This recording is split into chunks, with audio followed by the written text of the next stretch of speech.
네, 오늘도 뉴욕 증시는 전날에 이어서 전강 후약 장세로 마감했습니다. 상승 출발한 지수, 엔비디아가 장중에 낙폭을 키우면서 마감하며 지수 발목을 붙잡았고요.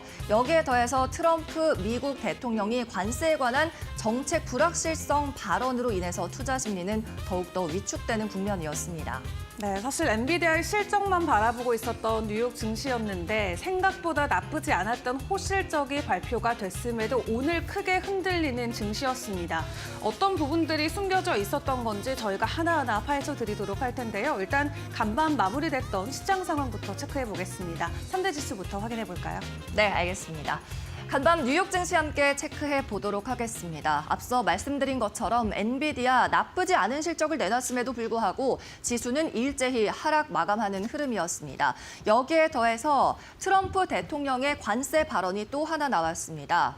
멕시코 그리고 캐나다에 대한 관세 부과를 1개월 유예한 뒤 3월 4일부터 계획대로 시작할 거라고 밝혔고 또 같은 날부터 중국에도 10%의 관세를 추가적으로 부과한다고 밝혔습니다. 중국 같은 경우에는 이미 미국의 관세를 부과하고 있는데 여기에 추가적으로 10%를 덧붙이겠다는 겁니다. 이렇게 시장은 계속되는 정책 불확실성 속에서 비이성적으로 움직이고 있는 상황인데요. 오늘 다우, 나스닥 그리고 S&P 500 지수까지 일제히 내렸고 특히 엔비디아가 크게 하락하면서 나스닥 지수의 낙폭이 컸습니다. 이어서 오늘 발표된 경제 지표도 확인을 해보도록 하겠습니다. 이 가운데 경제 지표는 또 한 번 경기 침체 시그널이 나타났는데요. 신규 실업수당 청구 건수가 보고가 됐는데 확정 발표치로 24만 2천 건이 보고됐습니다. 시장에서는 22만 2천 건을 예상하고 있었는데요. 예상치보다도 실제로 2만 건이나 더 높게 나온 겁니다. 미국에서 실업자가 급증했다는 걸 시사하면서 시장에 또 하나의 경기 침체 시그널을 던져줬다는 분석이 나오고 있습니다.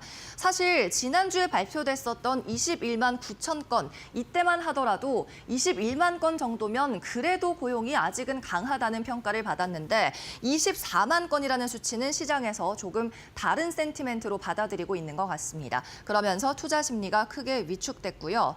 계속해서 발표된 경제 지표 4분기 실질 GDP 성장률도 발표가 됐습니다. 이번에 발표된 건 잠정치고요. 이 미국은 GDP 성장률을 속보치, 잠정치 그리고 확정치로 세 번에 나누어서 발표를 하고 있죠. 잠정치는 이번 달 발표됐으니까 다음 달에는 4분기 확정치가 발표가 됩니다.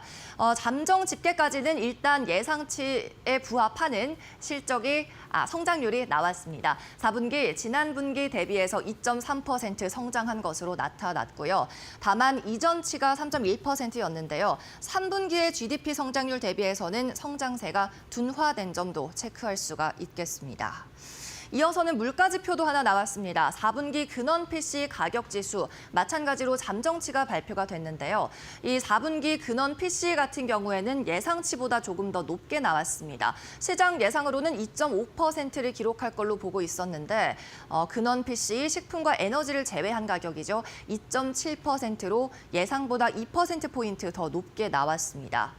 또 마지막으로 하나 더 보자면 1월에 잠정 주택 판매 급락했습니다. 4.6% 줄어들면서 역대 최저 수준, 관련 통계를 집계한 이후로 최저 수준으로 감소했는데요.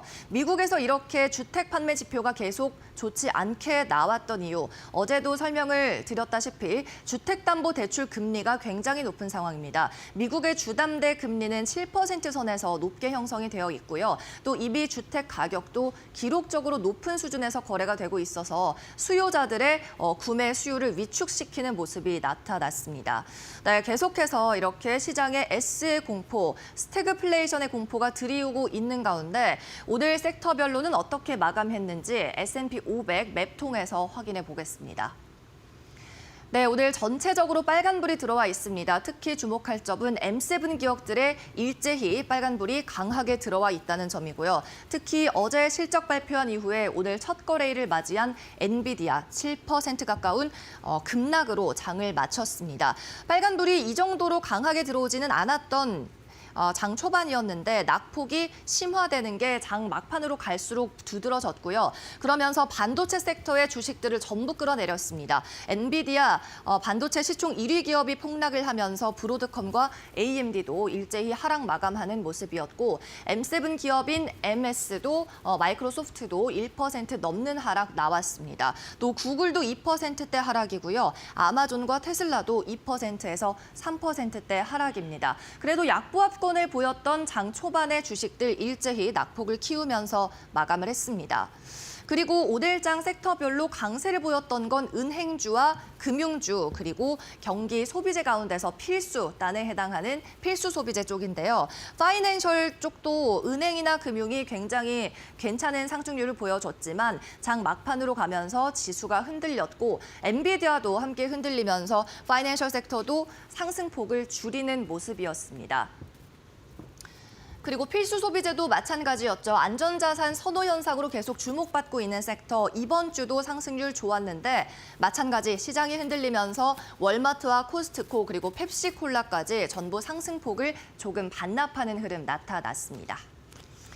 네, 계속해서는 빅테크 소식 확인해 보도록 하겠습니다. 오늘 M7 종목 가운데는 어떠한 소식이 있었을지 먼저 가장 중요한 건 엔비디아일 겁니다. 어제 실적 발표를 하고 오늘 처음으로 개장을 했는데요. 월가에서도 엔비디아의 실적과 관련해서 리포트를 마구 쏟아냈습니다. 월가에서는 일단 의견이 엇갈리고 있는 가운데 오늘장에서는 실적 성장세가 둔화되고 있다는 거에 초점을 맞추고 있습니다. 특히 도이체방크의 리포트를 인용하자면 엔비디아의 매출 증가율이 지난 2년 내 가장 낮게 나타나고 있다고 이야기를 하고 있습니다. 그리고 또 다른 월가의 한 기업에서는 중국발 딥시크 우려가 아직 가시지 않았다면서 투자 의견을 매수, 바이에서 홀드, 중립으로 환향 조정하는 일도 있었습니다. 엔비디아 주가 잠시 후에 자세히 살펴보도록 하고요. 이어서 테슬라 확인해 보겠습니다. 테슬라 같은 경우에는 모건 스탠리에서 긍정적인 리포트를 발간했습니다. 중국의 전기차 관련한 기술이 미국으로 넘어오기까지 시간 문제라면서 미국의 중국의 우수한 전기차 기술이 도입되는데 테슬라가 도움을 줄 거라고 이야기를 했습니다. 그러면서 기존의 비중 확대 의견을 유지한 겁니다. 중국 기업들도 결국에는 세금을 피하기 위해서는 미국으로 넘어와서 생산을 해야 되는데 이 과정에서 합작과 같은 도움을 줄 수 있는 OEM 업체는 테슬라밖에 없다고 기술하고 있습니다.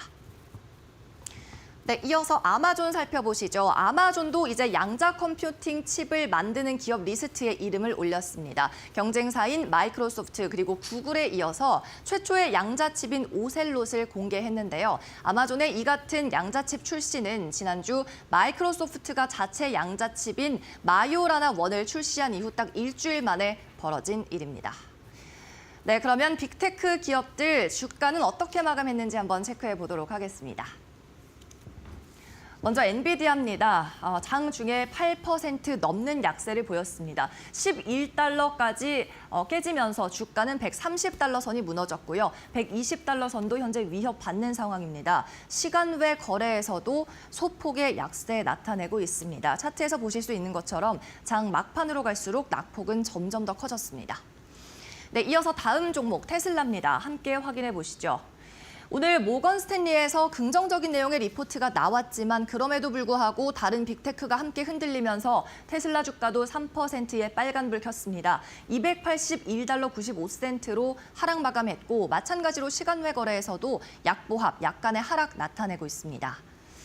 네, 계속해서 마지막 빅테크 아마존 확인해 보겠습니다. 자체 개발한 양자칩 발표했죠. 208달러 선에서 거래 마쳤고요. 마찬가지 오늘 M7 기업 주가 전부 내렸다고 말씀을 드렸습니다. 아마존도 2.6%대 하락 피해갈 수 없었고요.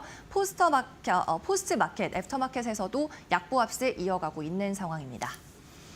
네, 계속해서 오늘 특징주 확인해 보도록 하겠습니다. 빅테크 외 특징주들은 어떤 이슈가 있었을지 체크해 보시죠.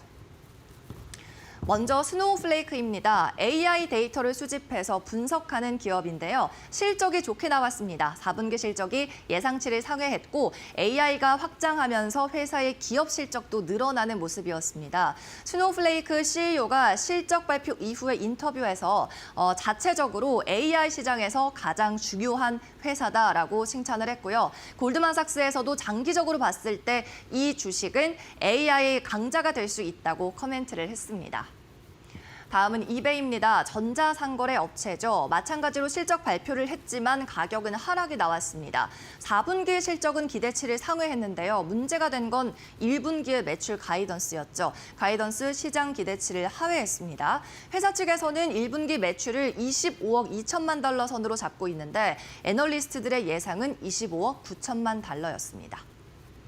네, 마지막 특징주입니다. 루트입니다. 루트 인슈어런스는 자동차 보험 회사인데요. 반대로 4분기 실적이 개선됐습니다. 마이너스였던 수익이 플러스로 돌아선 건데요. 지난 분기 주당 실적이 1달러 60센트 마이너스였는데 4분기 실적이 큰 폭으로 개선되면서 주당 1달러 42센트의 수익을 냈습니다. 투자자들의 매수세가 몰렸는데요. 마찬가지로 주가 어떻게 마감했는지 확인해 보겠습니다.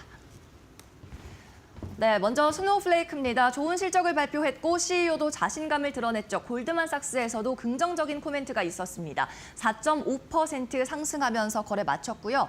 173달러 선의 거래 종가 형성했습니다. 포스크마켓에서도 나쁘지 않은 움직임을 나타내고 있습니다. 네, 계속해서 이베이 살펴보도록 하겠습니다. 이베이는 반대로 실적 가이던스가 좋지 않았죠. 8% 하락하면서 63달러 48센트로 거래를 마쳤고요. 시간외 거래에서도 0.3%가량의 약세 움직임 이어갑니다. 네, 마지막 종목입니다. 루트인데요. 자동차 보험 회사고 이 휴대폰을 통해서 운전자의 운전 형태를 수집한 뒤에 그걸로 보험 요율을 매기는 회사입니다. 지난해 주가가 5배 이상 급등했는데 이번에 실적도 크게 개선이 되면서 추가적 상승이 나왔습니다. 25% 급등 마감 123달러 95센트로 거래가 형성했습니다. 네, 마지막으로 상품 시장에서도 상품 하나 알아보겠습니다. 오늘은 국제 유가 확인해 볼 텐데요. 70달러 선에서 거래를 마쳤습니다. 이 트럼프가 베네수엘라와 맺었던 협정을 파기한다고 이야기를 하면서 유가가 상승했고요. 70달러 선을 다시 회복하는 흐름이었습니다. 등락률은 2.26% 플러스권에서 마무리했습니다. 네, 이상으로 간밤 뉴욕 증시에서 있었던 일 브리핑해드렸습니다.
간밤 뉴욕 증시는 크게 출렁였습니다. 그동안 기다렸던 엔비디아 실적이 긍정적으로 발표가 됐음에도 불구하고 3대 지수가 일제히 하락했고요. 그 가운데 나스닥은 더욱더 큰 폭의 하락을 보였습니다. 오늘 뉴욕 증시가 흔들렸던 이유들 하나씩 짚어보도록 할 텐데 먼저 오늘 새로 발표된 신규 경제 지표부터 체크를 해보시죠. 고용 쪽의 데이터부터 보도록 하겠습니다. 지난주에 신규 실업수당 청구 건수 24만 2천 건으로 확인이 됐습니다. 한 주 전보다 2만 2천 건이 증가가 됐는데 지난해 12월 첫째 주간 이후 2달 만에 가장 많았던 청구 건수였고요. 또 다우슨스가 집계했던 전문가들의 전망치도 웃도는 수치였습니다.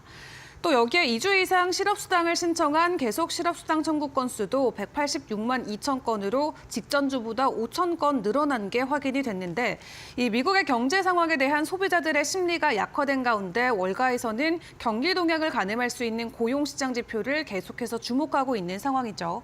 일단 고용 쪽에서 계속해서 둔화의 시그널이 포착이 되고 있기는 합니다만 그 외 인플레이션이나 물가와 관련된 지표들이 오늘은 또 반대로 시장의 약세로 작용이 되기도 했습니다. 먼저 잠정주택 거래 수치부터 체크를 해보시죠. 이 경기의 견조함을 확인해 볼 수 있는 미국의 주택 거래가 올해 1월 한파와 금리 반등의 여파로 급감한 것으로 확인됐습니다. 미국의 부동산 중개인협회에 따르면 1월 미국 잠정주택 매매 지수가 70.6으로 전월 대비 4.6% 급락한 게 확인이 됐는데요. 전년 동월 대비로는 5.2%나 큰 폭의 감소폭을 보였습니다. 이는 지난 2001년 이후 가장 낮은 수준으로 파악이 되고 있고요. 다만 주택 거래는 통상 거래 종결까지 한 달에서 두 달 정도 소요가 되기 때문에 기존 주택 판매 통계 선행 지표의 역할을 하기도 합니다. 이번에 이렇게 부진했던 건 앞서 언급을 드렸던 것처럼 미 남부 지역에 있었던 한파와 더불어서 이례적인 폭설이 내렸던 게 주택 거래 급감의 한 요인으로 지목되고 있고요. 뿐만 아니라 높아진 주택 가격과 주택담보대출 금리 상승이 주택의 구매 이력을 압박했다라고 전문가는 분석하기도 했습니다. 그리고 또 확인해 볼 부분은 바로 미국의 4분기 GDP가 되겠습니다. 미국 경제가 지난해 4분기 강한 민간 소비를 토대로 한 달 전 속보치 발표 때와 동일하게 2%대 성장세를 나타낸 것으로 확인이 됐는데요. 인플레이션 지표가 기존 발표보다 상향 조정되면 물가 반등 우려가 더욱더 자극될 수밖에 없기 때문에 오늘 고용과 물가 쪽의 지표를 놓고 봤을 때는 다소 엇갈린 방향성을 가리키긴 했지만 시장에서는 더욱더 리스크에 주목을 했던 것 같습니다.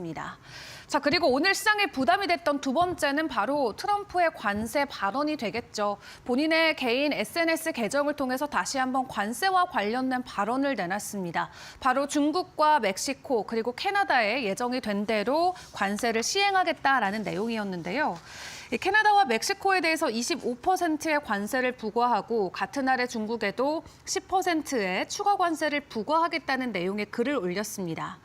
트럼프 대통령은 SNS에 올린 글을 통해서 중국과 캐나다 또 멕시코에 책임을 거론하면서 우리는 이 재앙이 계속 미국을 해치게 할 수 없다라고 이야기하면서 펜타닐 유입이 중단되거나 크게 제한되지 않는 한 3월 4일부터 캐나다와 멕시코에 대한 25% 관세가 예정대로 발효될 것이다라고 강조했습니다. 이어 중국에도 같은 날 10%의 추가 관세를 부과하겠다고 덧붙였는데 앞서서 트럼프 대통령은 2월 4일부터 멕시코와 캐나다에 25%의 관세를 부과하고 중국에도 추가 관세를 적용할 것이라고 발표했었죠. 다만 이 시점을 3월 4일로 연기한 바 있었고 오늘 다시 한번 예정대로 진행하겠다라는 글을 본인의 SNS를 통해서 공개를 한 겁니다. 또 트럼프 대통령은 이날 SNS에서 상호 관세와 관련된 부분도 언급을 했는데요. 4월 2일부터 추가적인 무역 조치를 시행할 것임을 예고했습니다. 트럼프 대통령은 미국의 대유럽 무역 적자가 연간 3천억 달러에 이른다면서 유럽은 미국을 뜯어먹기 위해서 형성됐다라고 비난의 글을 남겼고요. 이에 유럽이 바로 강력하게 반발을 했습니다. 올루프질 유럽 집행위원회 무역 담당 대변인은 유럽은 자유롭고 공정한 무역을 방해하는 부당한 조치에 단호하고 즉각적으로 대응할 것이라고 경고했는데요. 일단 유럽 쪽에서는 내달 2일 철강에 대한 전략적 대화를 열어서 트럼프 대통령의 관세 정책에 대한 대응 방안을 논의할 예정이라고 합니다. 앞으로 향후 국제 무역 질서에 어떤 영향들이 끼쳐질지 트럼프 대통령의 발언들 계속해서 주목을 해보시는 게 중요할 것 같습니다.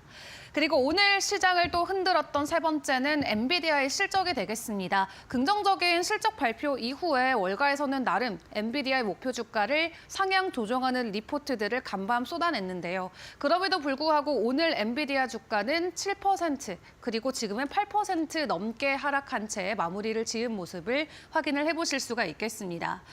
중국발 저비용 인공지능 딥시크의 출현으로 고조됐던 AI 데이터 센터 투자 축소 우려가 상당 부분 기존 불식됐다라는 평가와 함께 월가에서는 오히려 긍정적인 평가들을 많이 내놓고 있는데요. 또 젠슨항 CEO 역시 블랙웰에 대한 수요가 놀라울 정도로 강력했다라고 이야기하면서 마이크로소프트나 아마존 등 이 회사 매출의 50%를 차지하는 대형 고객사가 블랙웰의 구매를 늘리고 있다는 점도 재차 확인시켜주기도 했습니다. 이에 지난해 말부터 생산됐던 블랙웰 4분기에만 매출액이 110억 달러를 기록했고요. 전체 매출의 30%를 차지하는 모습을 보여주기도 했습니다. 이에 일단 글로벌 투자은행들은 이번 실적을 불확실성 해소로 해석하면서 일제히 목표 주가를 상향 조정했고요. 번스타인 같은 경우는 엔비디아가 생산 확대의 최악의 시기를 지나갔고 현재 모든 블랙웰 구성품이 전면적인 양산에 들어갔다면서 엔비디아의 수요는 여전히 폭발적이다라고 이야기를 했습니다.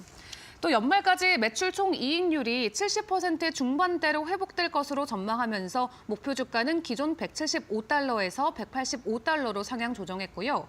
모건 스탠리 같은 경우도 엔비디아에 대한 투자 의견을 유지하면서 목표 주가를 기존 152달러에서 162달러로 상향 조정했습니다.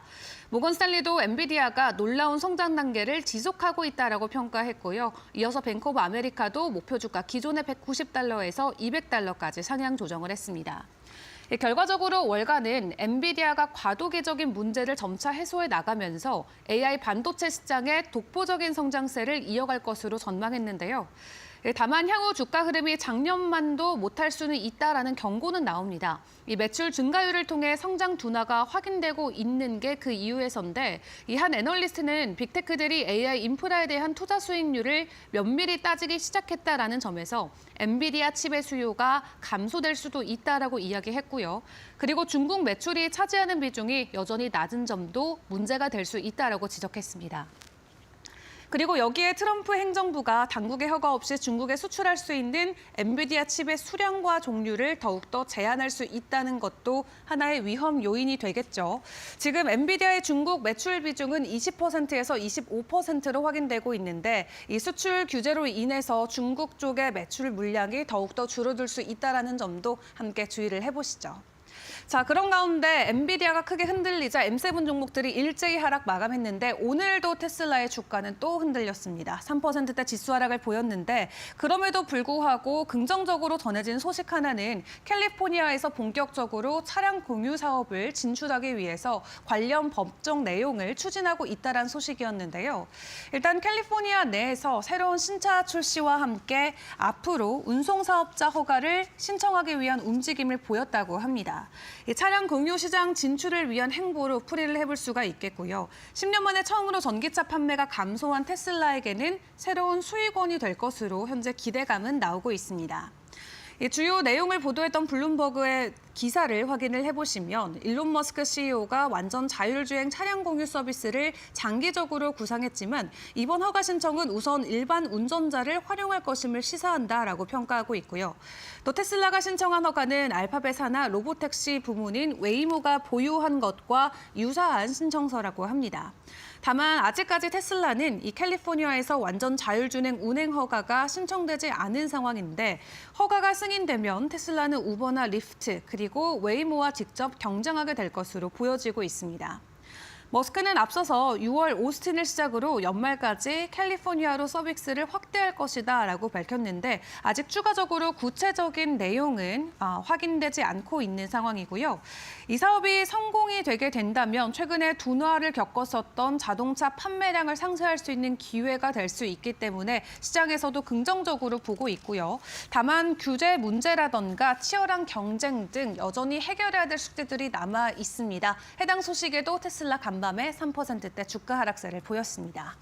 자, 그리고 마지막으로 암호화폐 시장 상황도 점검을 해보도록 할 텐데요. M7과 나스닥이 크게 흔들리자 비트코인도 이날 장에서는 추가적으로 지수 하락을 보였습니다. 어느덧 83,000달러까지 가격 하락이 나오고 있는 상황인데 시장 일각에서는 7만 달러 선까지도 밀려날 수 있다라는 우려의 전망치들도 나오고 있고요. 그럼에도 불구하고 비트코인에게 있어서는 가장 큰 호재의 모멘텀이 되어줄 규제화와 관련된 부분들 빠르진 않지만 조금씩 소식들이 소식들이 전해지고 있습니다. 텍사스에서 비트코인의 비축 법안 이번에 상원까지 이동된다라는 소식인데 결국 하원에서는 최종적으로 승인을 받아냈고요. 상원까지 이동이 됐고 만약에 주차원에서 처음으로 비트코인을 이 비축 법안으로 가져가겠다라는 것에 이 승인이 된다라고 했을 때 비트코인의 가격적인 측면에서는 긍정적인 하나의 재료로 사용될 수 있다라는 거 기억을 해보시면 좋을 것 같습니다.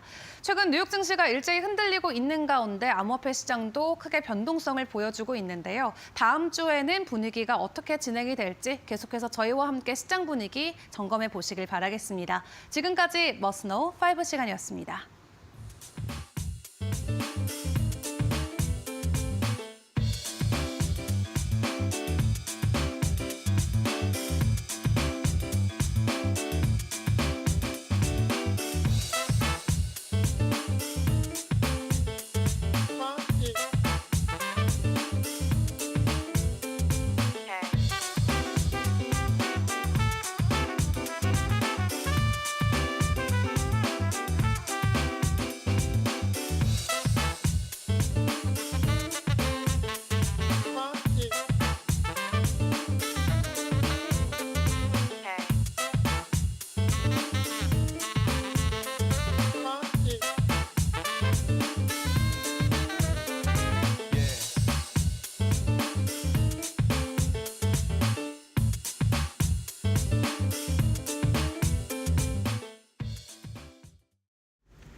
강민정의 사인 시작합니다. 오늘은 엔비디아 이야기를 해볼까 합니다. 엔비디아가 실적을 발표한 후에 오늘이 미국 첫 개장일이었는데요.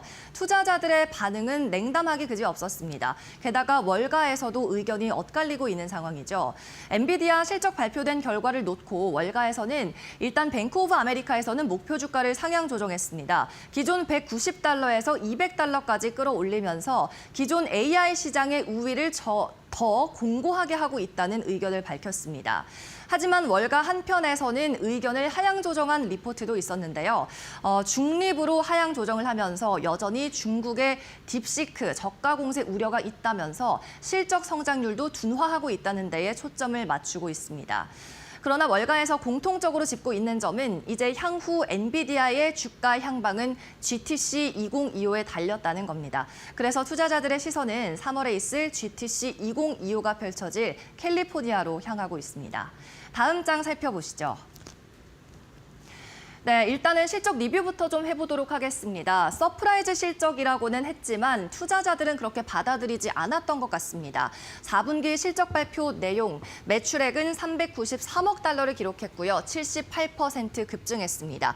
예상치인 380억도 3% 이상 웃도는 수치였죠. 이 가운데 데이터 센터의 비중도 여전히 높은 수준을 유지하고 있었는데요. 전체 매출 가운데 356억 달러를 기록하면서 90% 이상의 매출 비중을 유지했습니다. EPS도 시장 예상치보다 높았죠. 시장에서는 한 주당 84센트를 예상했는데 실제로는 89센트가 나왔고 이것도 시장 예상치를 6%가량 상회한 수준입니다. 1분기 매출 가이던스, 월가의 일각에서는 이 가이던스가 지지부진하고 흥미롭지 않았다고 평가하고 있는데요. 매출 가이던스도 일단 예상치에 비교하면 약 3% 정도 웃돌았습니다. 1분기 매출이 430억 달러를 기록할 수 있을 거라고 엔비디아 측에서는 밝혔습니다. 특히나 이번 실적에 투자자들이 더욱더 주목하고 집중했던 이유는 이 블랙웰이 출하를 시작한 이후로 처음 나온 실적이었기 때문입니다. 블랙웰의 매출 같은 경우에는 110억 달러를 기록했는데요. 지난번에 UBS에서 이 예상치를 이야기했을 때는 블랙웰 매출이 약 90억 달러 나올 거라고 예상을 했었습니다. 블랙웰 매출만 놓고 보면 깜짝 실적이 맞습니다. 회사 측에서도 역사상 제품 수요가 가장 빠른 속도로 증가하고 있다고 이야기하고 있죠. 그러나 실적 발표 후에 주가가 8% 이상 하락하는 흐름이 나타났죠. 시장은 향후 성장세가 둔화되고 있다는 데에 일단 초점을 맞춘 오늘 시장이었습니다. 엔비디아가 계속해서 성장하고 있다는 건 알고 있지만 기존에 더 큰 서프라이즈를 경험했던 투자자들에게 이 정도의 서프라이즈는 깜짝 놀랄 만한 일은 아니라는 거죠. 다음 장 보도록 하겠습니다. 그래서 투자자들 이제는 GTC 2025로 시선을 돌리고 있습니다. 매년 3월에 개막하는 엔비디아의 개발자 컨퍼런스죠. 원래는 개발자들을 위한 컨퍼런스였는데 엔비디아가 글로벌 AI 1위 기업이 되면서 이 GTC도 전 세계에서 가장 큰 AI 컨퍼런스로 거듭났습니다. 올해는 현지 시간 17일에 개막을 하고요. 21일에 폐막합니다. 그리고 하이라이트는 젠슨 황 CEO의 기조 연설이겠죠. 한국 시간으로 19일 오전 2시에 키노트 스피치를 합니다. 이 기조 연설 아마도 젠슨 황 CEO에게는 굉장히 상징적인 무대일 겁니다. 매년 이곳에서 신제품 발표를 하기 때문이죠. 사진은 지난해 GTC에서 블랙웰을 대중에게 소개하고 있는 젠슨 황 CEO의 모습입니다. 지난해 이렇게 블랙웰을 들고 나와서 우리 앞에 선보였고 이 제품이 오늘 엔비디아의 실적을 견인하고 있는 제품입니다. 그리고 블랙웰은 올 2분기에 출시를 앞두고 있죠. 대중에게 일반 소비자에게 판매하는 게 2분기부터라는 거고요. 지난 실적까지 반영된 건 엔비디아가 일부 고객사에 판매한 수치를 말합니다. 네, 화면이 하나 넘어갔는데요. 다시 앞쪽 화면 보도록 하겠습니다. 그리고 젠슨황 같은 경우에는 올해 GTC에서는요, 루빈을 공개할 것으로 기대가 됩니다. 차세대 칩셋으로 일컬어지고 있죠. 2026년에 생산을 목표로 하고 있는데요. 이 루빈 같은 경우에도 딜레이에 관한 우려는 나오고 있습니다. 현재도 블랙웰이 고객사로 인도되는 시간이 지연이 되고 있어서 과연 로드맵에 맞춰서 개발과 생산이 될 수 있을지는 아직까지 물음표가 남아있는 상황이죠. 네, 이어서 다음 장 보겠습니다. 젠슨 황 어제 컨퍼런스 콜 이후에 언론과의 인터뷰에서 블랙웰 울트라 같은 경우에는 지연이 없을 거라고 말을 했습니다. 루빈 내년 생산에 앞서서 올 하반기에 블랙웰 울트라가 출시될 예정인데요. 기존 호퍼에서 블랙웰로 넘어올 때와 달리 블랙웰에서 블랙웰 울트라로 업그레이드되는 것은 사용하는 시스템이 기본적으로 같기 때문에 순조롭게 신제품이 출시될 거라면서 지연이 없을 거라는 걸 강하게 시사했습니다. 이렇게 하반기에는 블랙웰 울트라로 AI 패권을 강화하고 내년에는 루빈 새로운 칩셋을 통해서 AI 지위를 공고히 하겠다는 거죠. 뱅크 오브 아메리카에서도 3월 GTC가 가장 주가에 큰 촉매제가 될 거라고 이야기하면서 목표 주가를 $200까지 상향 조정했습니다. 그리고 이 GTC를 기점으로 이제 시장의 시선도 바뀔 거라고요. 기존 블랙웰에 머물러 있던 투자자들의 눈높이가 차세대 칩셋인 루빈 그리고 더 나아가서 자율 로봇 솔루션과 같은 다른 제품으로 한 단계 이동할 것이라고 이야기하고 있습니다. 네, 다음 장 보도록 하겠습니다. 여기에 더해서 GTC 컨퍼런스에서는 이 키노트 스피치 외에도 재미있는 구경거리가 많습니다. 일단은 시장에 난다 긴다 하는 AI 개발자들과 CEO들이 모이는 자리이다 보니까 삼성전자와 SK하이닉스도 강연을 합니다. HBM을 주제로 강연을 하는데 HBM 최대 고객사가 엔비디아다 보니까 이 양사 모두 기술 뽐내기 경쟁이 있을 것 같고요. 관련한 코멘트, 기술 코멘트도 여기에서 나올 겁니다. 여기에 더해서 삼성전자의 전영현 DS 부문장과 젠슨 황 CEO의 만남도 이미 성사가 된 상황인데요. 만남이 성사됐을 뿐 아니라 올해도 삼성전자 부스를 방문할 가능성이 굉장히 큽니다. 사진 속엔 지난해 GTC에 방문해서 삼성전자의 HBM3E 12단 제품을 젠슨이 승인했다라고 서명을 남긴 사진입니다. 이렇게 부스를 방문할 가능성도 여전히 커다란 상황에 다음 장 보겠습니다. 젠슨 황 CEO 이재용 회장과의 회동 가능성도 거론이 되고 있습니다. GTC 현장에서 말이죠. 아직까지 젠슨 황 CEO와 이 회장의 만남은 공식적으로 성사된 적은 없습니다. 그렇다 보니까 인터넷에서 구할 수 있었던 사진은 이렇게 지난해죠. 재작년 실리콘밸리의 한 스시집에서 비공식적으로 만났던 사진이 전부였는데요. 이 GTC에서는 두 수장의 만남이 꼭 성사돼서 투샷으로 기사 사진도 많이 남기를 기대해 보겠습니다. 네, GTC 2025 이제 17일여를 앞두고 있습니다. 지난해 GTC가 있었던 이후에 엔비디아 주가는 고점까지 약 2배 상승했는데요. 엔비디아 GTC를 전후로 해서 주가 출렁임이 나올 것을 예상한다면 현재 구간 주가가 눌릴 때 비중 확대를 하는 것도 나쁘지 않은 전략인 것 같습니다. 네, 지금까지 강민정의 사인이었습니다.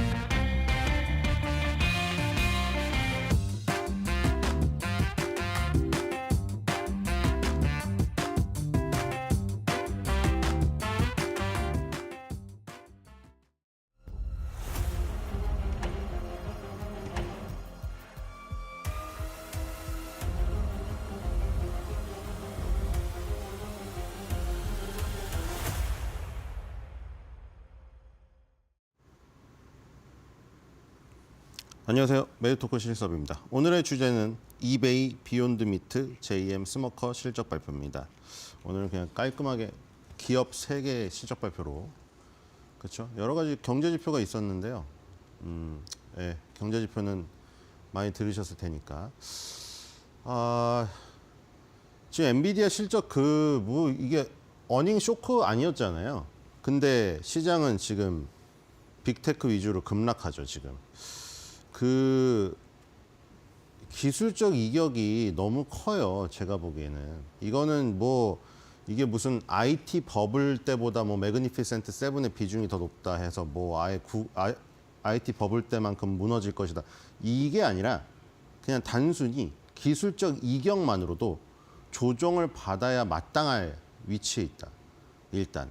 거기서 실적이 서프라이즈가 나오든 쇼크가 나오든 그냥 부합이 나오든 그거랑 관계없이 기술적인 흐름이 너무 지금 제가 보기에는 이동평균선과의 간격이 넓어져 있는 상태예요.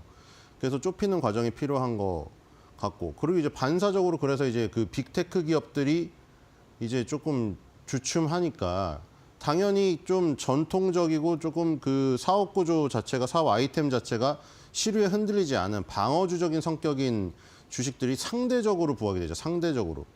대표적인 게 이제 버크셔 해서웨이 같은 주식이고, 영업이익이 무려 70% 증가하지 않았습니까? 근데 거기서 이제 그 완전 보험이잖아요. 거의 보험회사로 이루어져 있다고 보면 되죠. 그래서 보험회사랑 지금 엔비디아가 하는 사업이랑은 완전히 지금 다른 것이니까. 그래서 이제 반사적으로 조금 더 그렇게 지금 약한 상황이 다른 쪽에서는 강하게 나타날 수 있다. 지금 그 도미노 피자 봤었고요, 우리가.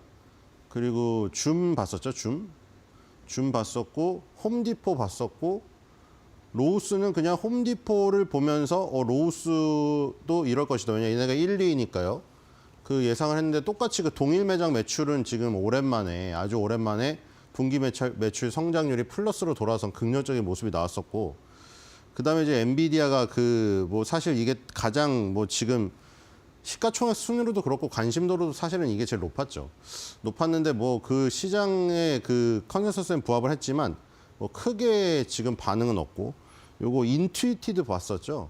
그래서 이제 줌 비디오 커뮤니케이션이랑 인투이트 이게 사실 어떻게 보면은 다 온라인 서비스거든요. 이건 화상으로 채팅하는 거고 회의하는 거고, 인투이트는 이제 화상은 아닌데 이제 회계 재무 서비스를 이제 온라인으로 해주는 건데, 완전히 주가가 갈리는 모습 보셨죠?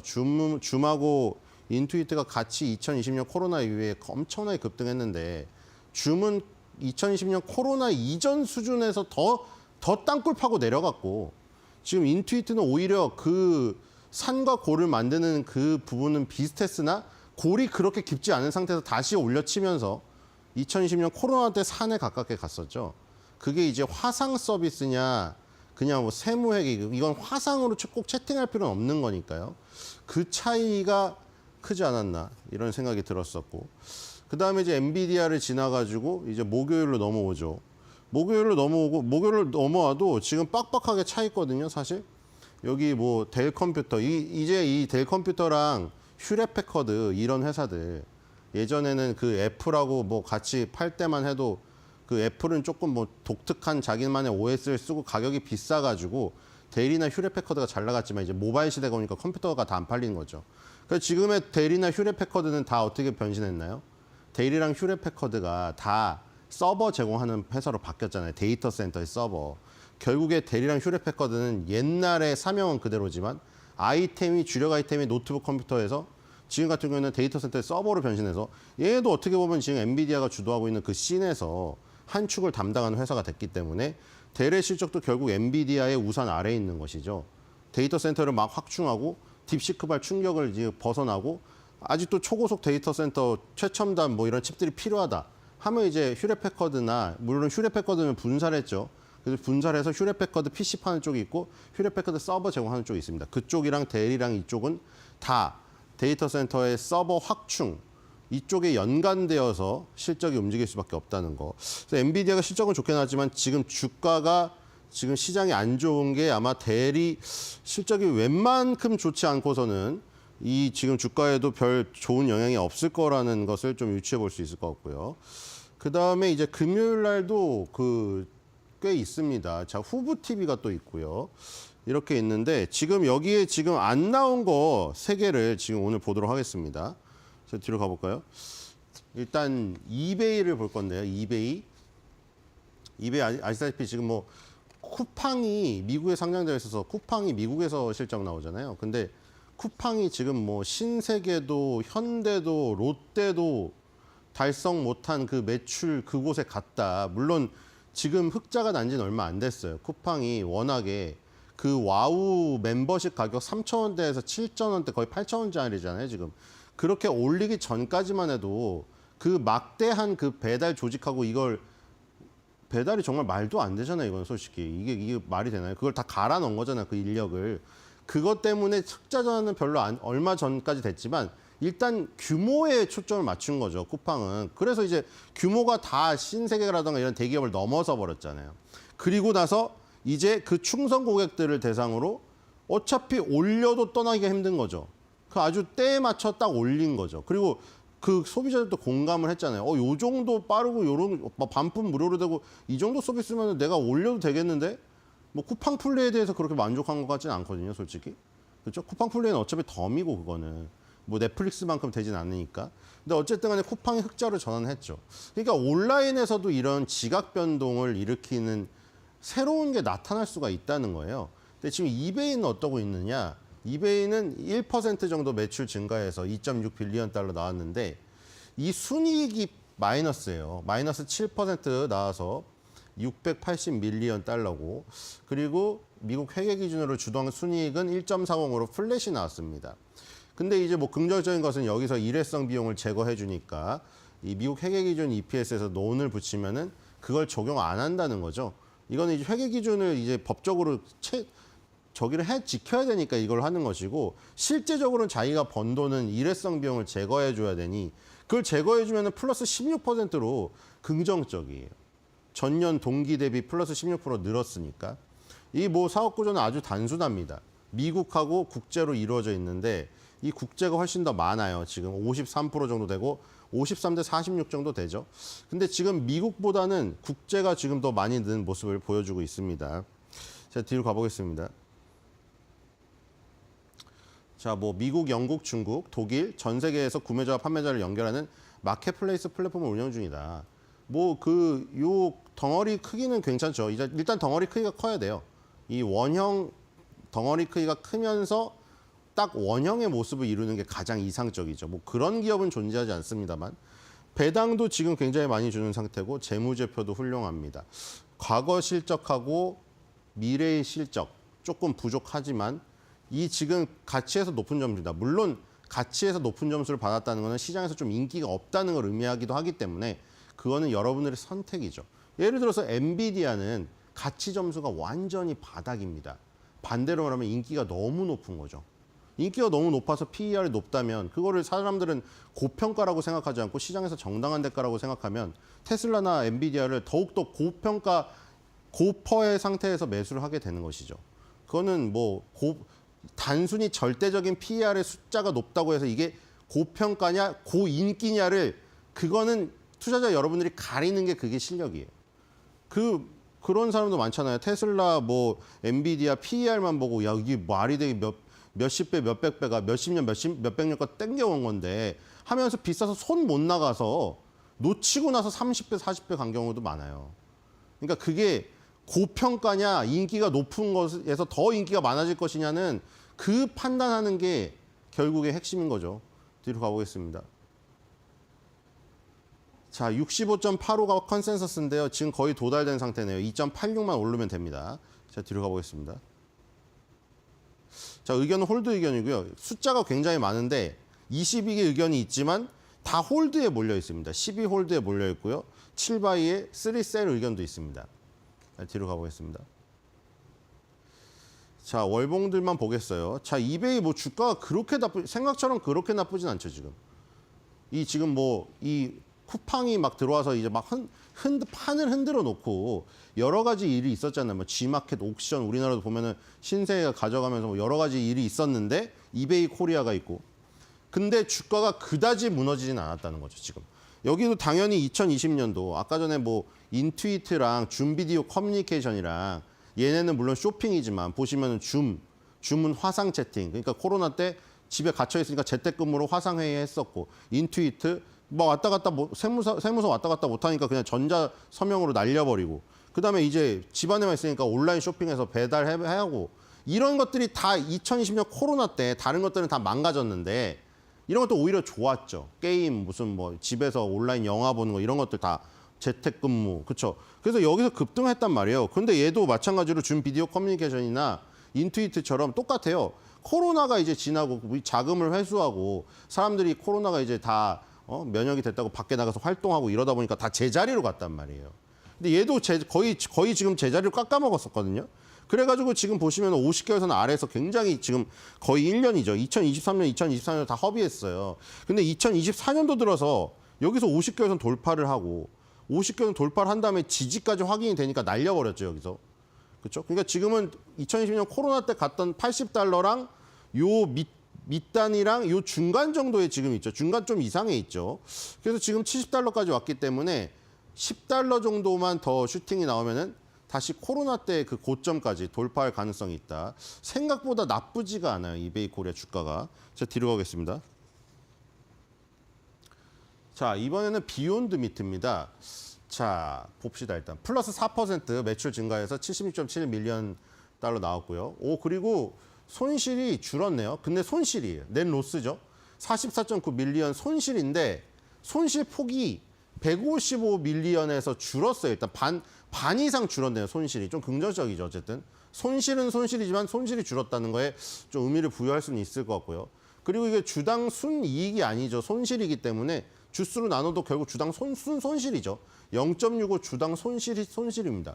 근데 어쨌든 그것도 주당 손실이 2.40달러에 이르렀는데 4분의 1 토막이 났어요.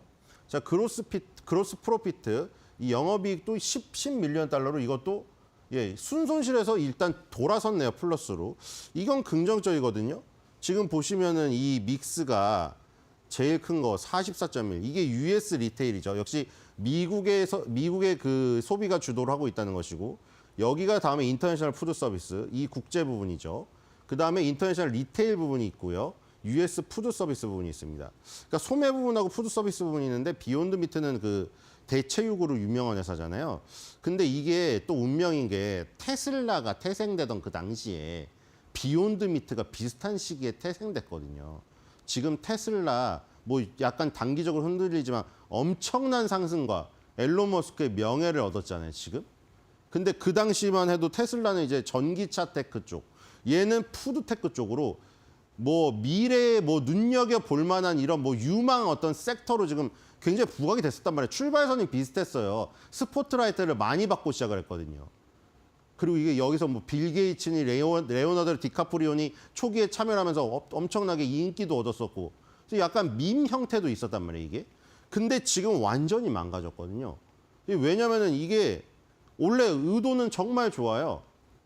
그 소랑 돼지가 우리 막 농장 가면 냄새 엄청 심하잖아요. 그 똥 냄새가.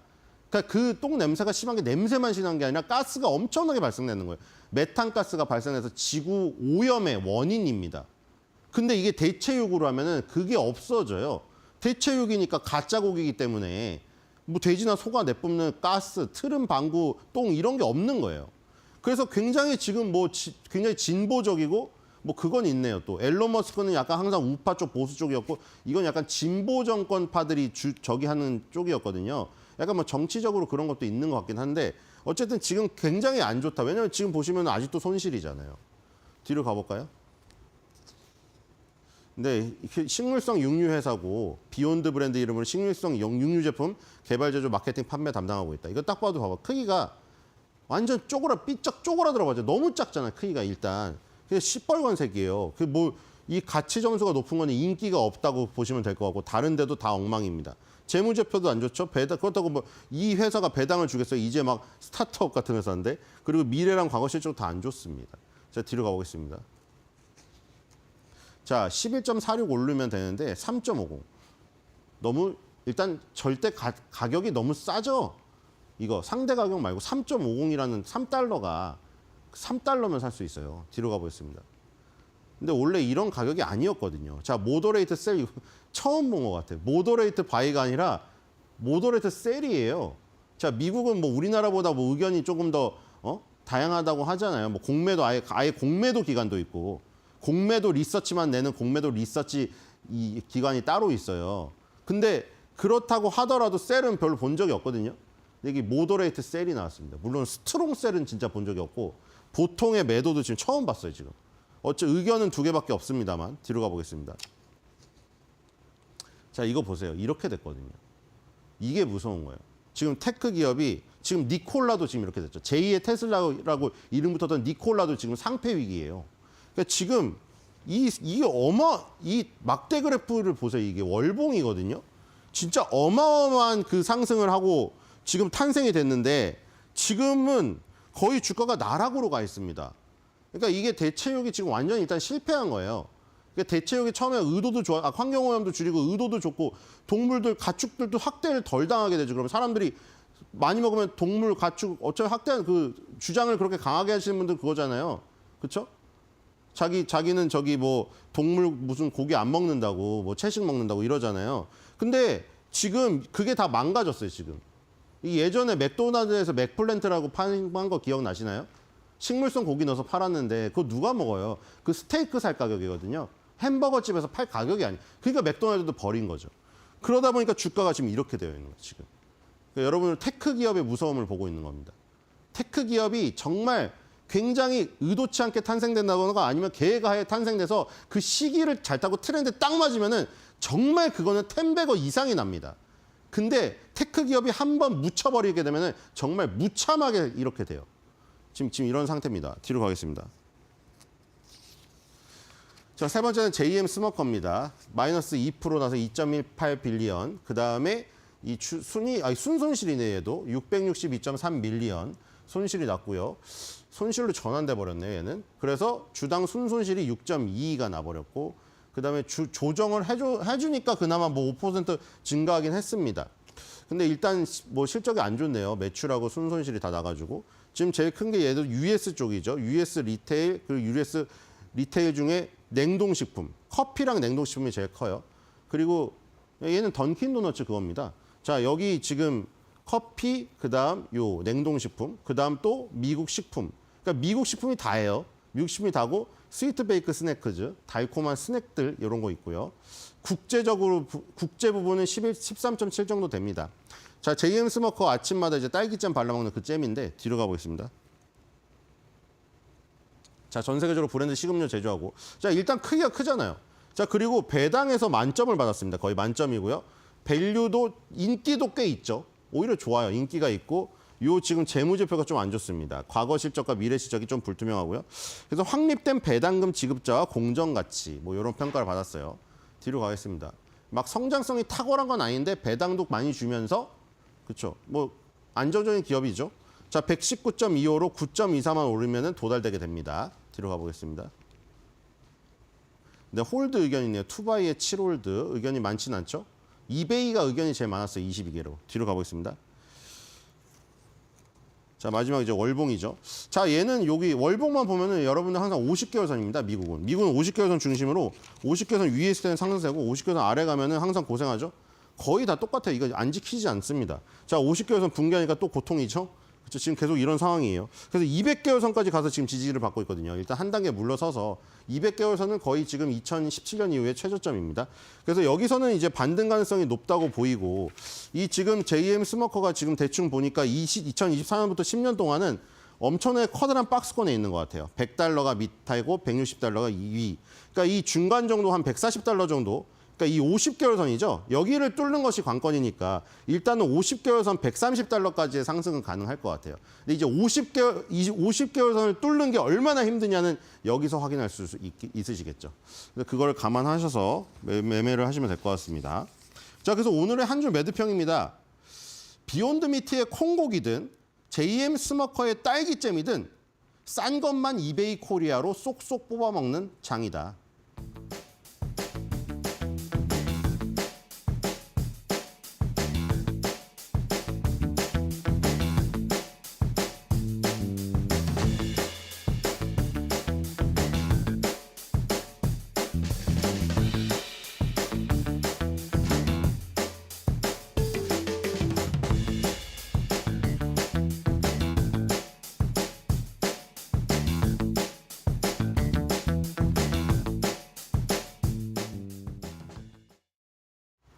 엔비디아 실적 발표 이후 열렸던 우리 국내 증시 나름의 기대감을 안고 출발했습니다만 양지수가 모두 하락한 채 어제장은 마무리가 됐습니다. 코스피와 코스닥 모두 내림폭을 보였는데요. 이 코스피 같은 경우는 0.7%, 코스닥은 0.07% 약보합권에 마무리를 지었습니다. 이런 부분에서 또 먼저 확인을 해봐야 되는 건 대형주들의 배당락 영향이 있었기 때문이다라는 게 될 것 같죠.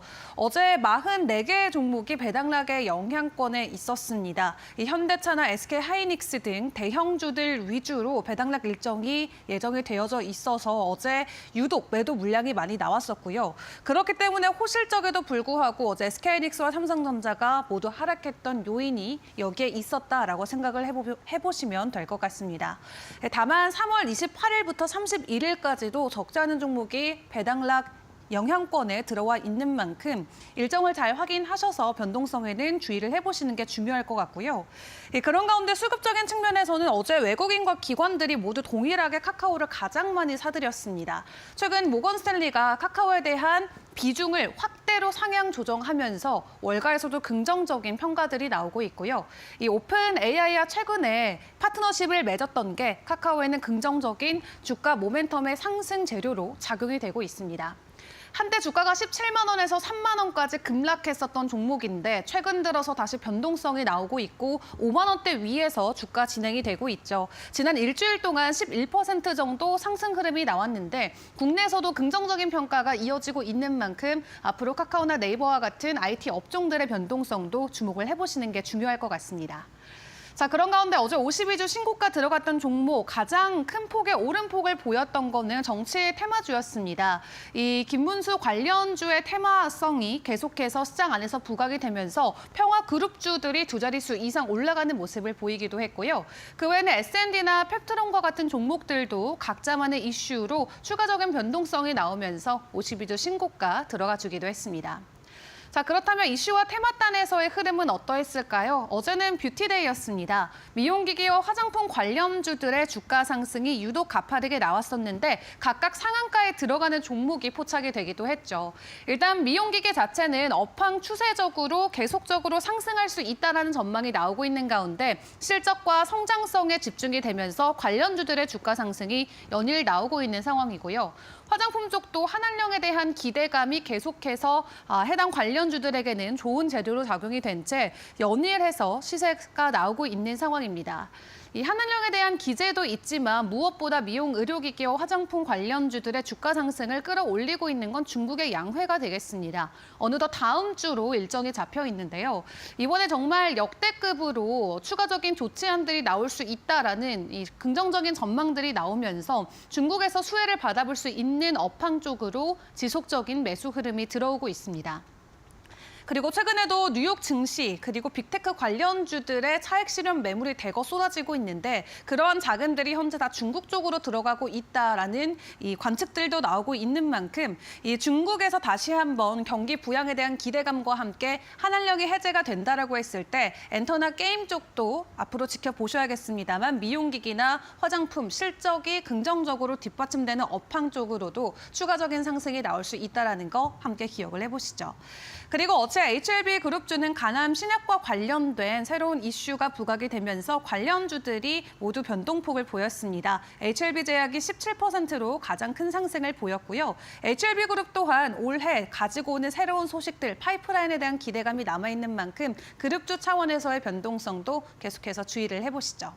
자, 그런 가운데 시간의 거래에서 변동성이 나왔던 종목들 함께 확인을 해보겠습니다. 어제 시간에서 모두 실적을 발표했던 종목들이고요. 시간의 상한가 다 안착을 했던 만큼 오늘 해당 종목들의 변동성 주의를 해보시는 게 중요할 것 같은데 일단 IT쌤부터 체크를 해보시죠. 지난해 영업이익 자체가 전년 대비해서 12% 상승했다라는 소식과 함께 역대 최대치의 성과 금액을 달성했다라고 하는데 계열사로는 한국금거래소나 콤텍시스템 그리고 IT센 엔텍도 있습니다. IT센과 함께 IT센 엔텍도 어제 시간에서 큰 변동성을 보인 만큼 해당 그룹주들의 변동성 오늘 주목을 해보시고요.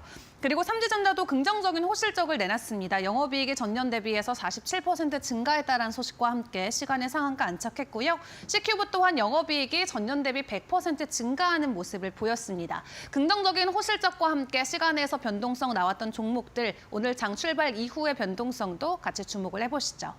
자, 마지막으로 글로벌 쪽에서 전해진 소식들과 주요 일정들도 마무리 정리를 해보도록 할 텐데 일단 관세와 관련된 부분 오늘 다시 한번 주목을 해보셔야겠습니다. 간밤 뉴욕 증시가 크게 흔들렸는데 그중 한 축이 바로 관세와 관련된 부분이었죠. 트럼프 대통령이 본인의 개인 계정을 통해서 다시 한번 예정대로 3월 4일에 캐나다, 멕시코 쪽에 대한 관세 진행하겠다라고 코멘트를 내놓으면서 중국에 10%의 추가 관세 부과한다라는 멘트까지 꺼내 들었습니다.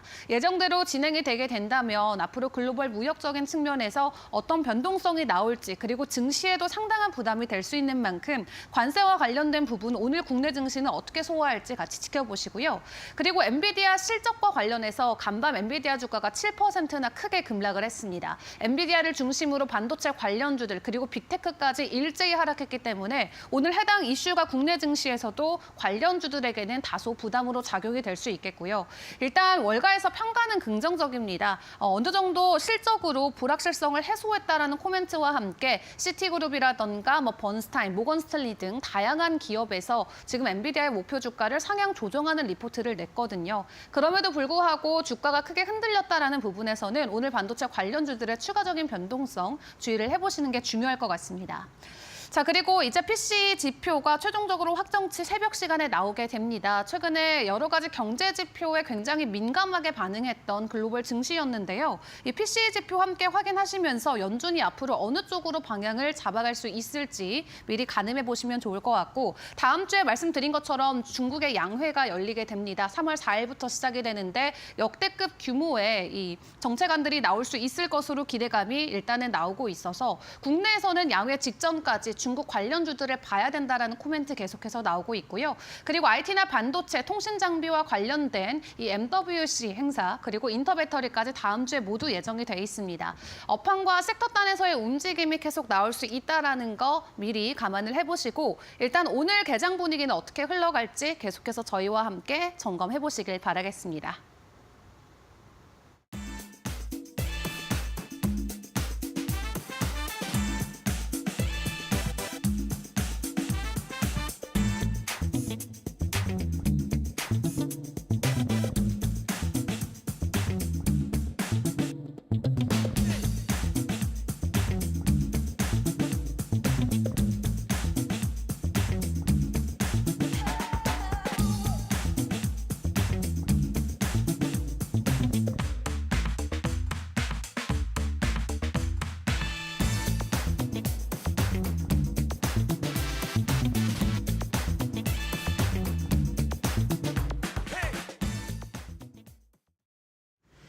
네, 간밤 뉴욕 증시 마감 상황 알려드리도록 하겠습니다. 3대 지수가 모두 하락 마감했습니다. 특히 기술주 중심으로 구성된 나스닥이 큰 폭 하락 나왔는데요. M7 기업 주가가 일제히 약세 보이면서 나스닥이 2.42% 하락하며 마감했고요. S&P 500 지수도 1.3% 약세장 이어갔습니다. 그나마 시장에서 버텨줬던 지수가 다우 0.31% 빨간불 켰습니다.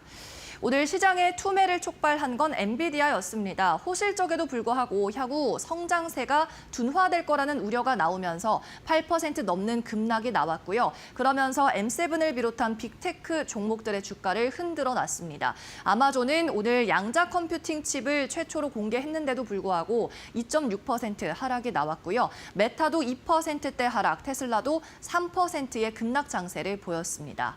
이 가운데 신규로 발표된 경제 지표에서는 경기 침체 시도가 다시 나오고 있는 상황인데요.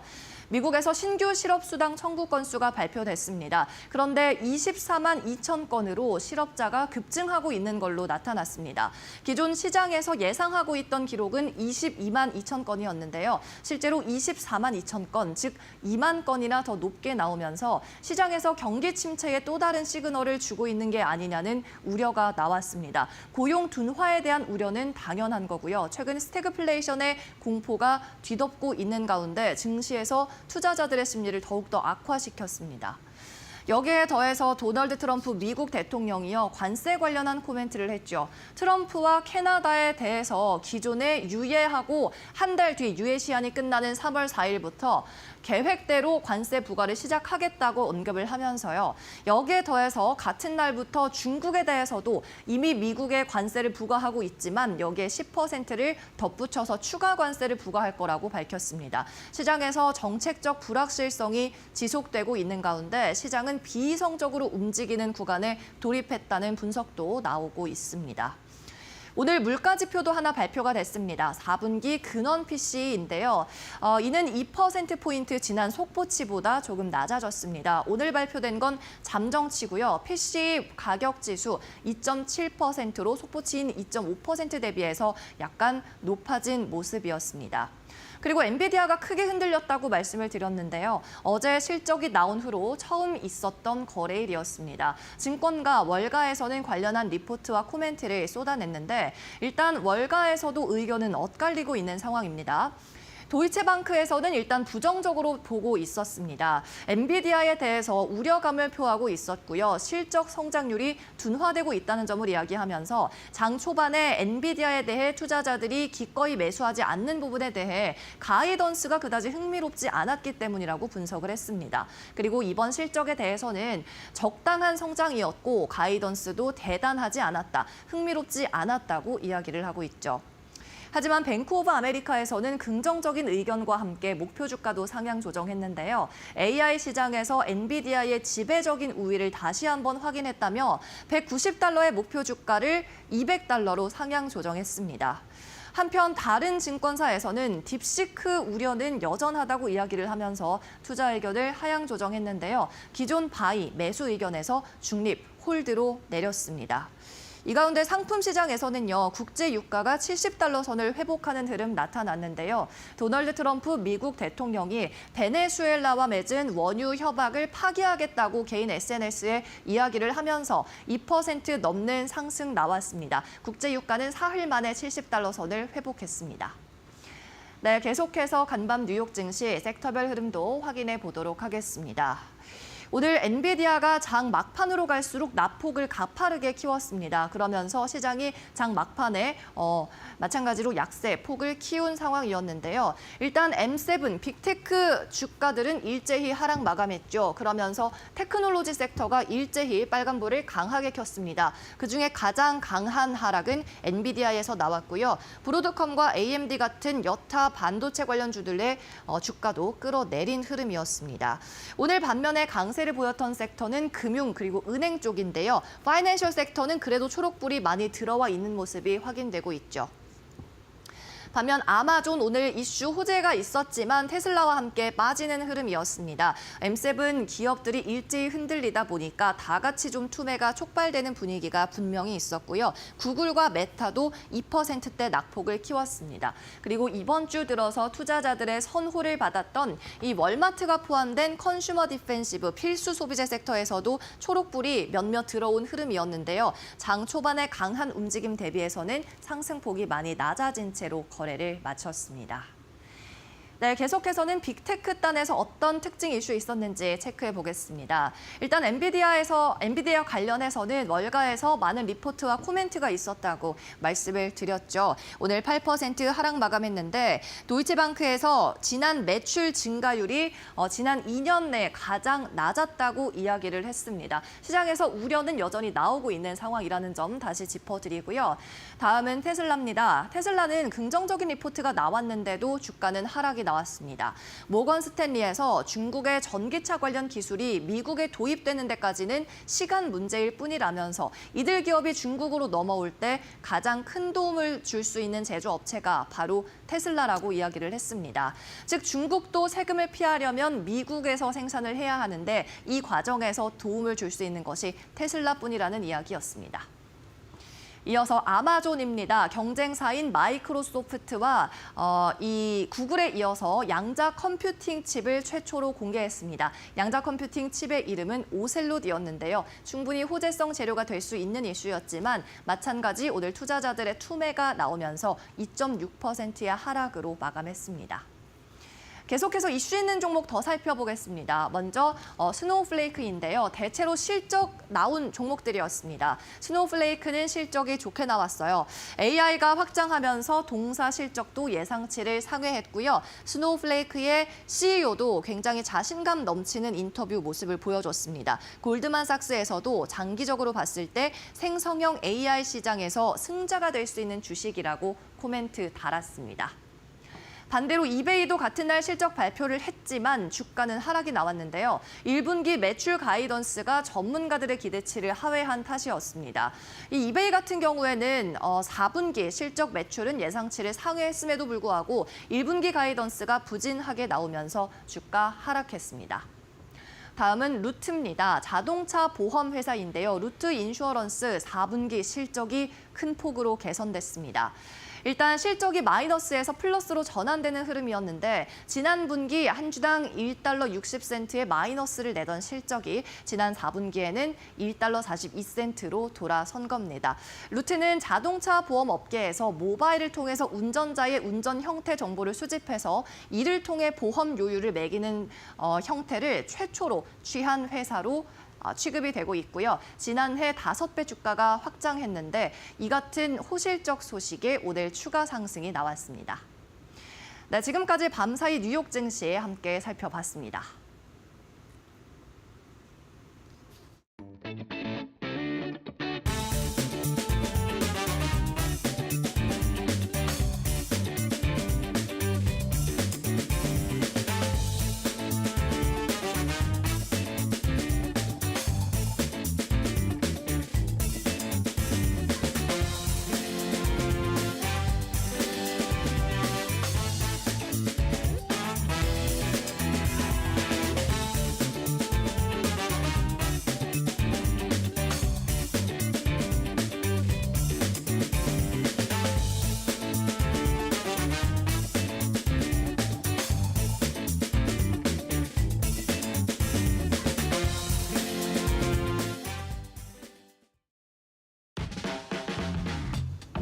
네, 여러분 밤새 편하게 잘 쉬셨습니까? 2월 28일, 벌써 2월도 오늘이 또 마지막 날이네요.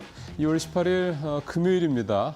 오늘 이데일리 신문 어떤 내용들도 담겨 있는지 이데일리 TV 뉴스 브리핑 시작을 하도록 하겠습니다. 자, 보시죠. 오늘은 사실은 톱 기사보다도요. 이면에 톱 기사로 올라온 이면에 있는 기사가 조금 더 여러분들께서 궁금해하실 것 같아서 가져왔습니다. 미국의 양자 컴퓨터 강자죠. 아이온큐. 투자하시는 분들 굉장히 많으실 겁니다. 주가가 작년 말 올 초까지 아주 초급등을 했었죠. 오르면 30%, 떨어지면 또 20-30% 변동성이 워낙 크게 됐던 아주 유명한 종목이었는데 최근에는 좀 이제 일단 아주 그렇게 화제 대상에서는 조금 이제 내려온 것 같긴 한데 여전히 향후 전망에 대해서는 긍정적인 얘기들 많이 나오고 있는 게 양자 컴퓨팅 분야인데 이제 그 중에 대표격이고 여기 이제 설립자 가운데 한 사람이 또 재미교포이기도 합니다. 그래서 더 좀 한국에서는 관심이 많죠.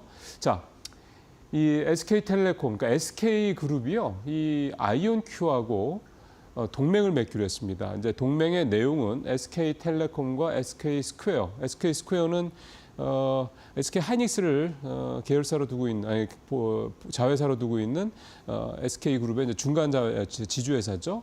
이 두 회사가 갖고 있는 스위스의 양자 암호 회사가 있습니다. IDQ라고. 이 회사의 지분 50% 조금 이상, 50% 이상 경영권을 넘긴다는 얘기죠. 그것과 아이온큐의 지분 3.14%, 이제 표가 아마 나올 텐데요. 이렇게 지분을 서로 이렇게 수합을 하는 맞교환하는 이제 그런 형태로 두 회사가 좀 그 동맹 어떤 제휴 이렇게 이제 하기로 했다 이렇게 좀 볼 수가 있겠습니다. 좀 뭐 표에서도 잘 나옵니다만 규모는 3,300억 정도 되고요. 밑에 있는 사실 중요한 게 저도 이제 이 기사를 오늘 탑으로 가져온 이유도 제 밑에는 시너지 저 부분 때문입니다. SK텔레콤이나 SK스퀘어 입장에서 때는 이 IDQ가 이게 사실은 원래 가져올 때는 이 양자 그 암호 관련된 이런 부분들을 SK텔레콤의 이제 향후에 이제 6G나 그 이후를 감안을 해서 이제 이거를 전국에 이제 깔겠다라는 생각으로 LTE라든가 5G처럼 깔겠다는 생각으로 해서 이제 이 회사를 인수를 했는데 이게 일단 가격이 대당 2억 정도로 비싸고요. 그러니까 전국에 만약에 100대를 깐다 그러면 이제 200억인 거고 1000대를 깐다면 2천억 아니겠습니까? 근데 이건 이제 제가 좀 작게 얘기한 거고 뭐 조 단위가 확 넘어갈 테니까요. 전국에다 깔려면. 그런 부분들이 있었고 또 이게 공간을 많이 차지한다고 그럽니다. 현재 상황에서는 이 렉을 이제 그 네트워킹을 인프라를 구축할 때 렉을 이제 세우고 거기다가 이제 이 양자 암호 관련된 이제 장비를 넣을 때 이게 자리를 너무 많이 차지해서 이게 또 그런 것도 좀 현실적으로 문제가 있었던 모양입니다. 그래서 골칫거리였는데 마침 이제 아이온큐가 이거에 대해서 관심이 있어 하니까 먼저 그쪽에서 우리 그거 나한테 넘길래라고 연락이 왔다고 그래요. 그래서 이제 서로 이거를 맞교환하기로 해서 성사가 됐다라는 거.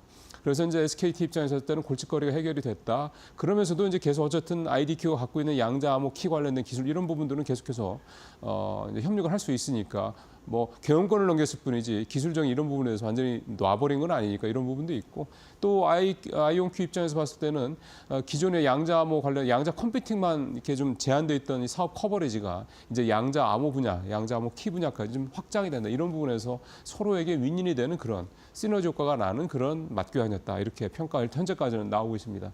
이게 사실 양자 암호 관련된 이 사업은 지금 당장 눈에 이렇게 뭐가 나오는 것보다는 미래의 산업이죠. 근데 어차피 넥스트인데 그 이때까지 어떤 기대감 그리고 계속해서 기술 개발, 투자 이런 것들이 이제 불가피한 부분이고 어쨌든 이 아이온큐라는 회사가 참 대단합니다. 아직은 뭐 상장은 돼 있습니다만 규모가 스타트업 수준인데 우리나라의 뭐 굴지의 기업인 SKT, SK스퀘어라는 데가 이렇게 맞교환도 할 정도. 그것도 뭐 비율을 아시겠지만은 별로 이제 우리가 큰 이득을 보는 거야 짠지 않습니까? 하여간 대단한 회사 같습니다. 자, 두 번째 얘기. 계속 이데일리 신문에서도 중국 시장에 대한 얘기를 요즘에 계속해서 좀 기사로 올리고 있는 그런 상황입니다. 증권면 있는 기사를 가져와 보면 제목이 재밌죠? 시진핑이 밀어준대. 테슬라 팔고 비아디 산다. 네.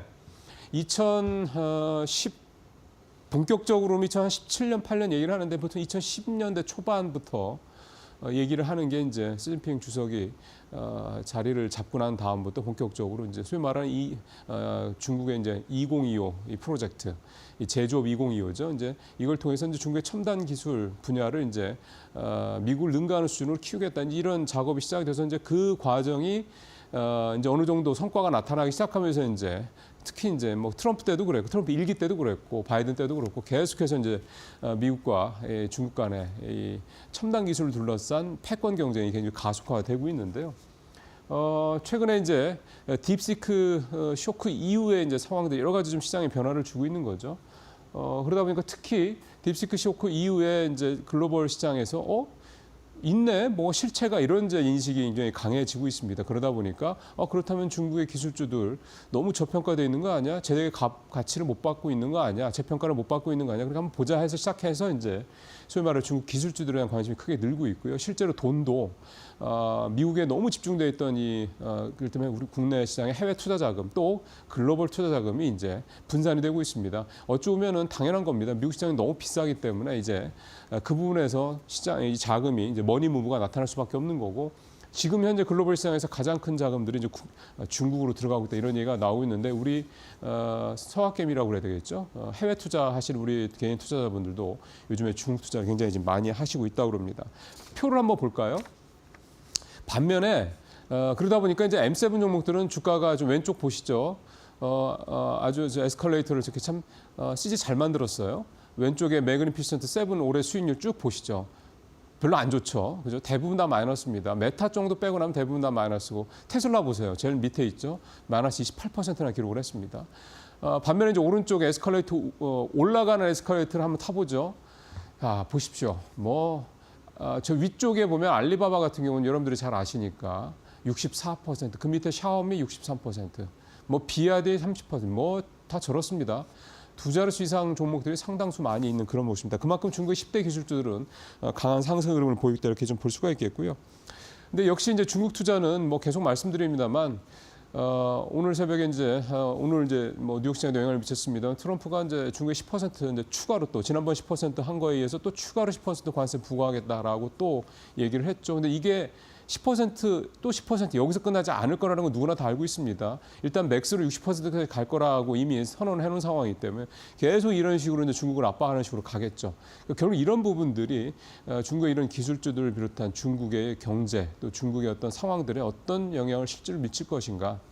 중국이 정말 이걸 압박으로 느낄 것인가 이 부분은 여러 가지로 좀 변수가 있겠습니다만 최근에 이제 중국 관련돼서 중국의 내부에 이제 중국에 들어가서 이제 내부 사정을 좀 취재한 그런 내용들 딴 데 미디어나 이런 데 나오는 걸 또 보면 좀 엇갈립니다. 괜찮은 데도 있다 하고 굉장히 안 좋다고 얘기하는데도 좀 엇갈리고 있어서 이게 참 내가 가서 직접 내 눈으로 확인하지 않으면 참 쉽지 않은 부분이긴 한데 어쨌든 이 여파가 전혀 없을 수 없는 건 분명하기 때문에 중국이 이 상황을 어떻게 헤쳐나가는지 이것도 한번 이 중국 투자와 관련돼서는 굉장히 또 중요한 관전 포인트고 중요한 어떤 변수다 이렇게 볼 수가 있겠습니다.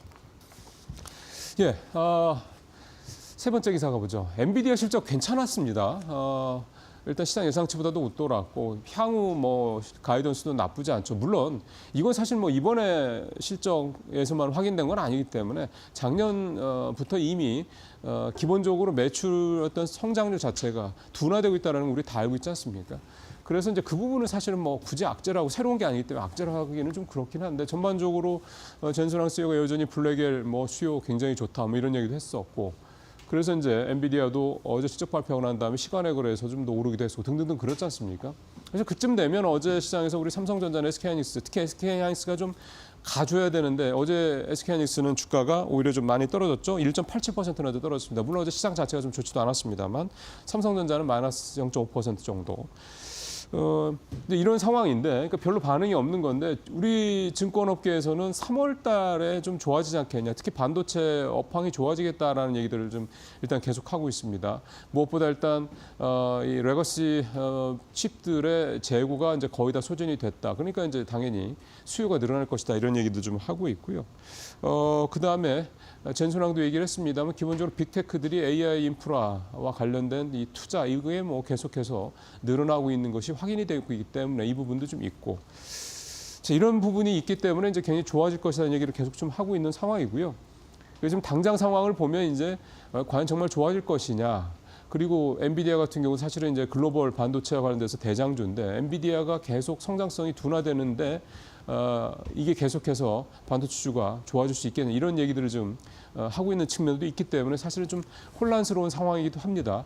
근데 중요한 거는 작년에 레거시 쪽이 워낙에 좀 좋지를 않았고 또 하나가 중국이 어쨌든 이구환신 정책을 적극적으로 펼치면서 이번 이제 양회가 3월 달에 끝나고 나면 3월 말쯤 이제 결과가 나오겠습니다만 지금 중국의 경제 상황이 작년에도 5% 사실은 어거지로 갖다 맞춘 상황이고 올해도 5% 목표인데 보통 성장률이라는 게 좀 올라가게 이렇게 목표를 잡지 않습니까? 중국은 어쨌든 개발도상국이니까 아직도. 근데 작년과 올해 목표가 똑같다는 얘기는 뭐냐면 그러니까 5%만이라도 하면 된다 이런 얘기가 되는 겁니다. 그러니까 그만큼 중국의 현재 내부 상황, 경제 상황, 거시 지표 같은 상황들은 좋지 않다 이런 얘기가 되는 거죠. 그러니까 이런 상황들을 봤을 때 중국이 내수 배양책을 펼칠 수밖에 없다는 건 분명한 거고 그게 또 시진핑 주석의 어떻게 보면 이제 이 자리를 지키는 데서 굉장히 중요한 포인트이기 때문에 그렇다고 그러면은 이 레거시 칩의 수요가 더 늘어날 수 있다는 건 분명한 거죠. 그런 부분에서는 수요가 좀 늘어날 수 있다라는 부분에 대해서는 좀 긍정적인 부분도 좀 있습니다. 혼란스럽긴 한데요. 뭔가 확실하게 믿을 수 있는 부분도 있다라는 점 이렇게 좀 하나하나 체크를 하실 필요는 분명히 있겠다. 이렇게 생각이 좀 드는군요. 자, 이제 마지막으로 보험주 얘기 좀 해보겠습니다. 보험주, 그러니까 KLX 보험 지수가요. 올해 들어서 마이너스를 기록을 했습니다. 마이너스 0.65%입니다. 코스피가 9% 넘게 올랐던 걸 생각하면 보험주 무슨 일이 있나 이런 생각이 언뜻 드실 겁니다. 그래서 좀 살펴보니까요. 두 가지 이슈가 있더군요. 일단은 IFRS 17 이 회계 기준이 작년에 도입이 됐는데 이게 어떤 거냐면 보험사의 부채를 그동안에는 원가로 계산하던 걸 이제 시가로 계산한다는 거예요. 그러면 이제 부채가 올라간다는 이제 상황이 되는 거죠. 그렇게 되면 보험사 입장에서 때는 부채 비율이 올라가기 때문에 해약 환급금 이거에 대한 준비금을 더 많이 쌓아야 된다고 그럽니다. 그러니까 예를 들어서 은행의 충당금처럼 이걸 더 쌓게 되면 당연히 이익분에서 쌓게 되는 거니까 이익이 줄어드는 모양새가 되는 거고, 그러니까 배당을 할 수 있는 여력이 줄어들게 되니까 보험사에 대한 매력이 줄어들 수밖에 없는 거죠. 작년에 이제 주주환원 정책 적절히 펼친다는 얘기들 많이 나올 때 보험사들도 굉장히 열심히 해서 실제로 작년에 보험주도 많이 올랐습니다. 근데 이 상황이 좀 반전이 됐다 이렇게 좀 볼 수가 있겠고요. 이러다 보니까 한화생명이라든가 그 현대해상 같은 경우. 현대해상 같은 경우는 20년 이상 매년 배당을 하던 그런 배당 황제해주거든요. 이런 회사들도 올해는 개당을 하지 않겠다. 그러니까 무배당 계획을 발표하기도 할 정도였습니다. 실적이 좋아도 이렇게 배당에 대한 기대감 확 줄어드니까 이렇게 주가가 부진한 그런 모습이 좀 나타나고 있다. 이렇게 좀 볼 수가 있겠습니다. 네, 뉴스 브리핑 마치겠습니다.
안녕하세요.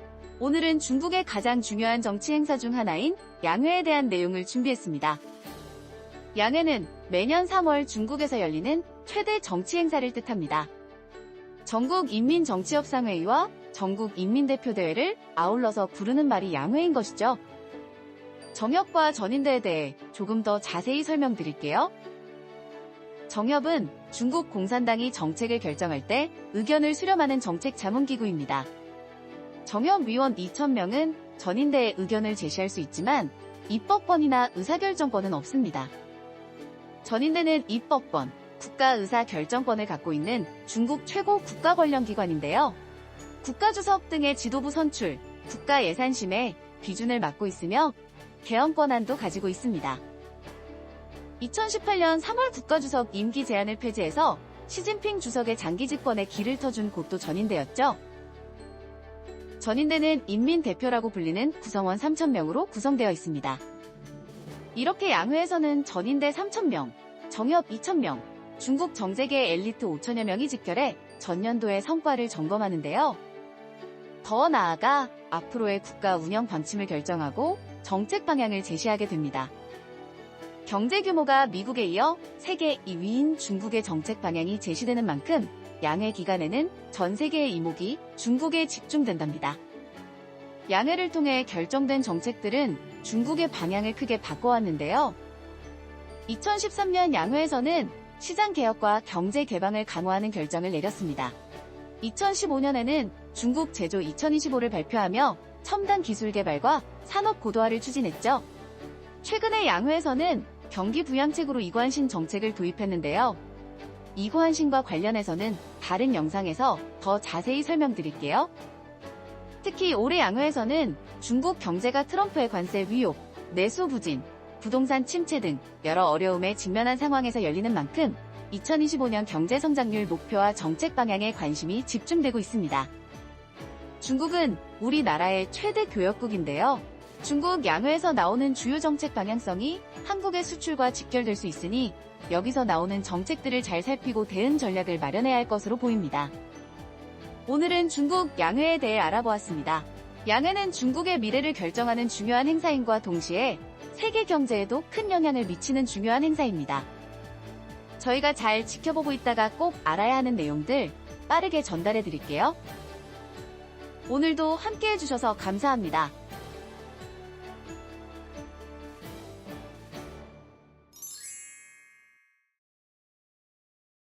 네, 오늘 마켓 비하인드는 이게 저희가 한 달에 한 번씩 ETF 한번 쫙 훑어보기로 했죠. 매달 말쯤에. 그래서 오늘 한국투자신탁운용의 김경목 사장님 또 한 달 만에 모시고 2월 달, 오늘 또 마침 마지막 날이라 딱 시기적으로도 좋은 것 같습니다. 2월 달에 어떤 ETF 상품이 좋았고 또 이제 특징들이 뭐고 그다음에 어떤 이슈가 또 ETF 상품들에 어떤 또 영향을 줬고 이런 부분들을 좀 또 종합적으로 좀 분석을 해보도록 하겠습니다. 자, 사장님 어서 오십시오. 한 달 만에 뵙네요. 네, 오랜만에 뵙습니다. 네. 일단은 전체적으로 한번 조감을 해보죠. 2월 달에 ETF 상품 중에서 네. 뭐 성과, 그러니까 수익률이 좋았던 어떤 상품들부터 한번 볼까요? 네, 준비된 자료를 한번 예, 보시고 자료 한번 말씀드리겠습니다. 보죠. 네, 레버리지와 인버스 ETF를 제외하고 2월 한 달간 좋았던 ETF들을 한번 살펴보겠습니다. 보시면은 4위에 퍼스트 트러스트 다우존스 인터내셔널 인터넷 ETF를 제외하고는 다 차이나가 들어가신 것을 볼 수가 있습니다. 그러네요. 네. 1, 2, 3, 5위가. 네, 1위에 보시면 크레인시얼스 항생 테크 인덱스, 네. 2위에 인베스코 차이나 테크놀로지 ETF, 3위에 크레인시얼스 CSI 차이나 인터넷 ETF, 네. 5위에 아이시얼스 MSCI 차이나 ETF 하나 빼고 다 중국으로 나왔습니다. 저게 다 미국에 좀 상장돼 있다라는 ETF 네. 상품들인 거잖아요. 네, 맞습니다. 야, 근데 종목들은 다 중국 종목들이. 네. 예. 하지만 보시면 4위 또한 중국과는 무관하지가 않습니다. 그래요? 네. 퍼스트 트러스트 다우존스 인터내셔널 인터넷 ETF 예. 같은 경우는 이 ETF가 아. 미국을 제외하고 글로벌 인터넷 기업들에 투자하는 ETF인데 네. 알리바바, 텐센트, 메이탄, 징동닷컴 등 중국 기업들, 다양한 중국 기업들의 총 합이 40%를 훌쩍 넘는 ETF입니다. 예. 결과적으로 봤을 때 2월은 중국이 전체적으로 지배했다 이렇게 보시면 될 것 같습니다. 그러게요. 예. 사실은 뭐 이견의 여지가 없는 내용입니다. 실제로 좀 더 저도 좀 전에 뉴스 브리핑에서 말씀을 드렸습니다만 저도 요즘에 아침에 이 새벽에 하는 뉴스 브리핑에서 중국 투자와 관련된 또 중국 증시와 관련된 얘기들이 저도 거의 매일 하다시피 하는 것 같거든요. 불과 한 달 전만 해도 이런 일이 없었거든요. 그러니까 참 이게 이번 2월 달은 어떻게 보면 중국 특히 이제 테크 종목들이 아주 뭐 대단했던 한 달이었다 이렇게 기록이 좀 될 것 같습니다. 그 다음에 지금 ETF 시장에서 좀 이슈가요. 일단 뭐 ETF 시장뿐만 아니라 월가에서 이슈가 워렌 버핏이 또 좀 이슈가 되고 있는데 최근에 주주 서한도 좀 냈었고 또 하나가 현금을 계속해서 지금 그 현금 보유량이 계속 갱신을 좀 해나가고 있고 뭐 그런 모습들. 그래서 좀 굉장히 큰 조정이 올 거라고 좀 워렌 버핏이 생각하는 게 아니냐 뭐 이런 얘기도 좀 여러 해석이 나오고 있는데 ETF 시장에서도 S&P 500을 전량 매도했다는 얘기가 나오는데 사실 S&P 500은 그냥 손자한테 물려준다는 생각하고 계속 사가는 그런 대표적인 ETF 상품 아닙니까? 네, 맞습니다. 그래서 이 워렌 버핏의 선택에 많은 의아하게 생각하신 분들이 많을 텐데요. 불안하게 생각이 들 네. 수밖에 없는 거예요. 네. 그래서 워렌 버핏의 버크셔 해서웨이가 지난 4분기에 스파이, 즉 예. 스파이더 S&P 500 ETF와 VOO, 즉 뱅가드 S&P 500 ETF에 대한 보유분을 앞서 말씀드린 바와 같이 전량 매도하였습니다. 야, 이게 분명히 이유가 있을 텐데. 네. 이 이유에 대해서 많은 이유와 배경이 추측이 되고 있는데 그러니까요. 가장 가능성이 높은 것은 말씀하셨듯이 현금 확보 또는 포트폴리오 조정의 일환으로 보고 있습니다. 현금 확보, 포트폴리오 정리. 예. 네, 3분기 말 기준으로 보시면 버크셔 해서웨이는 스파이를 39,400주, VOO를 43,000주 보유하고 있었는데 이 둘의 가치를 합쳐보면 5천만 달러가 조금 안 됩니다. 아, 물론 규모가 많지 않네요. 네, 물론 절대적으로는 큰 금액이라고 할 수 있지만 일반적으로 버크셔 해서웨이가 개별 종목을 투자할 때 수억에서 수십억 달러로 그러니까요. 진행하는 것을 네. 비교했을 때 전체 포트폴리오에서는 뭐 소량이다 이렇게 말씀드릴 수가 있고요. 그게 또 좀 의외네요. 네. 또한 보유하고 있는 주식들 중에 유명한 게 애플, 뱅크 오브 아메리카, 또 크래프트 하인즈, 코카콜라 등이 그렇죠. 있는데 이 종목들 또한 S&P 500에 포함이 되어 있습니다. 그렇죠. 네, 그렇기 때문에 시장의 붕괴를 예측했다기보다는 포트폴리오 조정의 일환이다 이렇게 볼 수가 있고요. 워렌 버핏은 늘 얘기했던 게 단기 시장을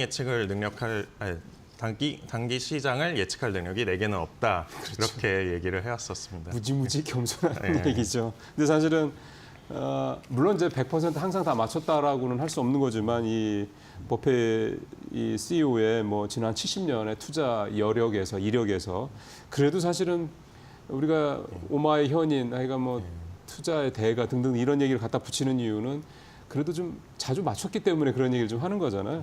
근데 어쨌든 S&P 500 ETF를 전량 매도했다 오렌 버핏이 이거에 대해서 일종의 이제 와 정말 대단한 그런 엄청난 뭐 조정이 오는 게 아니냐 이런 공포감을 가질 필요는 없겠다. 네. 일단 규모도 작고 그 다음에 다른 그러니까 일단 개별로 갖고 있는 종목들이 또 포함되는 상황이기 때문에 그렇게 이 부분에 어쨌든 오해를 여러분들께서 걱정을 좀 푸시는 게 좀 의미가 있는 내용이었습니다.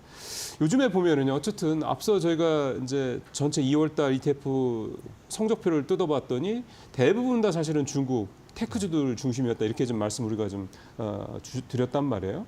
근데 거꾸로 보면은 M7을 위시한 미국의 기술주, 오늘도 미국의 기술주들, 뭐 테슬라 같은 경우는 또 많이 떨어지고 엔비디아도 많이 떨어지고 했는데 상대적으로 굉장히 약세예요. 네. 이게 또 아무래도 ETF 상품에도 영향을 미칠 것 같은데. 네. 네, 말씀해 주셨다시피 최근 미국 증시에는 분위기 변화가 감지되고 그러니까요. 있는데요.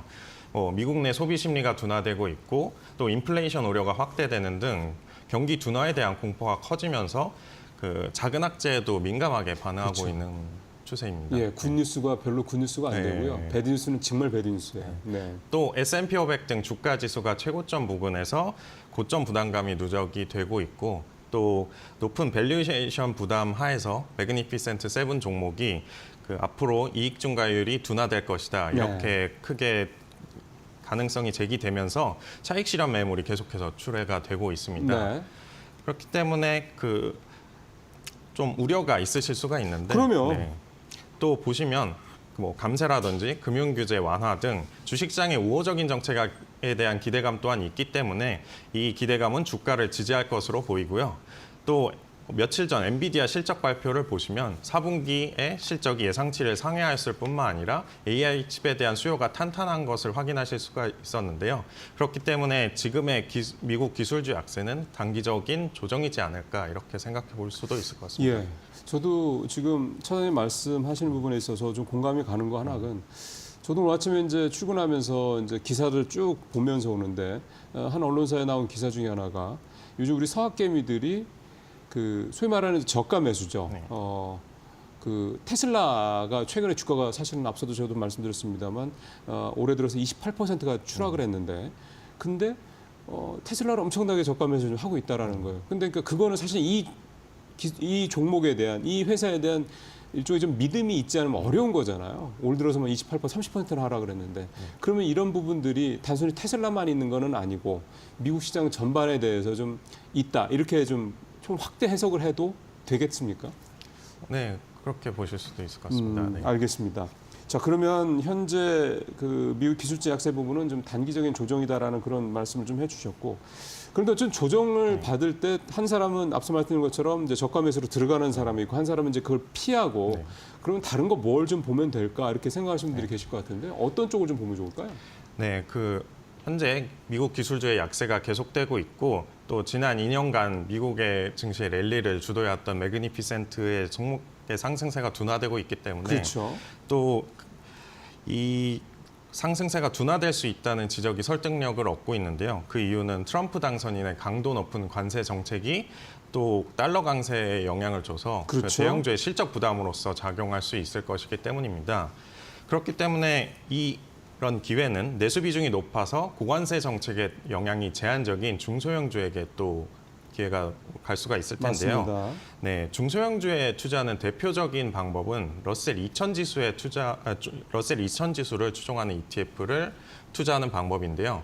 현재 한국에는 러셀 2000 지수에 투자하는 ETF가 코덱스 미국 러셀 2000 해지 ETF가 유일합니다. 아, 우리도 있긴 있네요. 네네. 근데 의외로 이 종목, 이 러셀 2000에 투자하는 ETF 상품이 하나밖에 없다는 건 좀 다소 의외네요. 네네. 보통 뭐 그 운용사별로 이렇게 하나씩 정도들 있지 않습니까?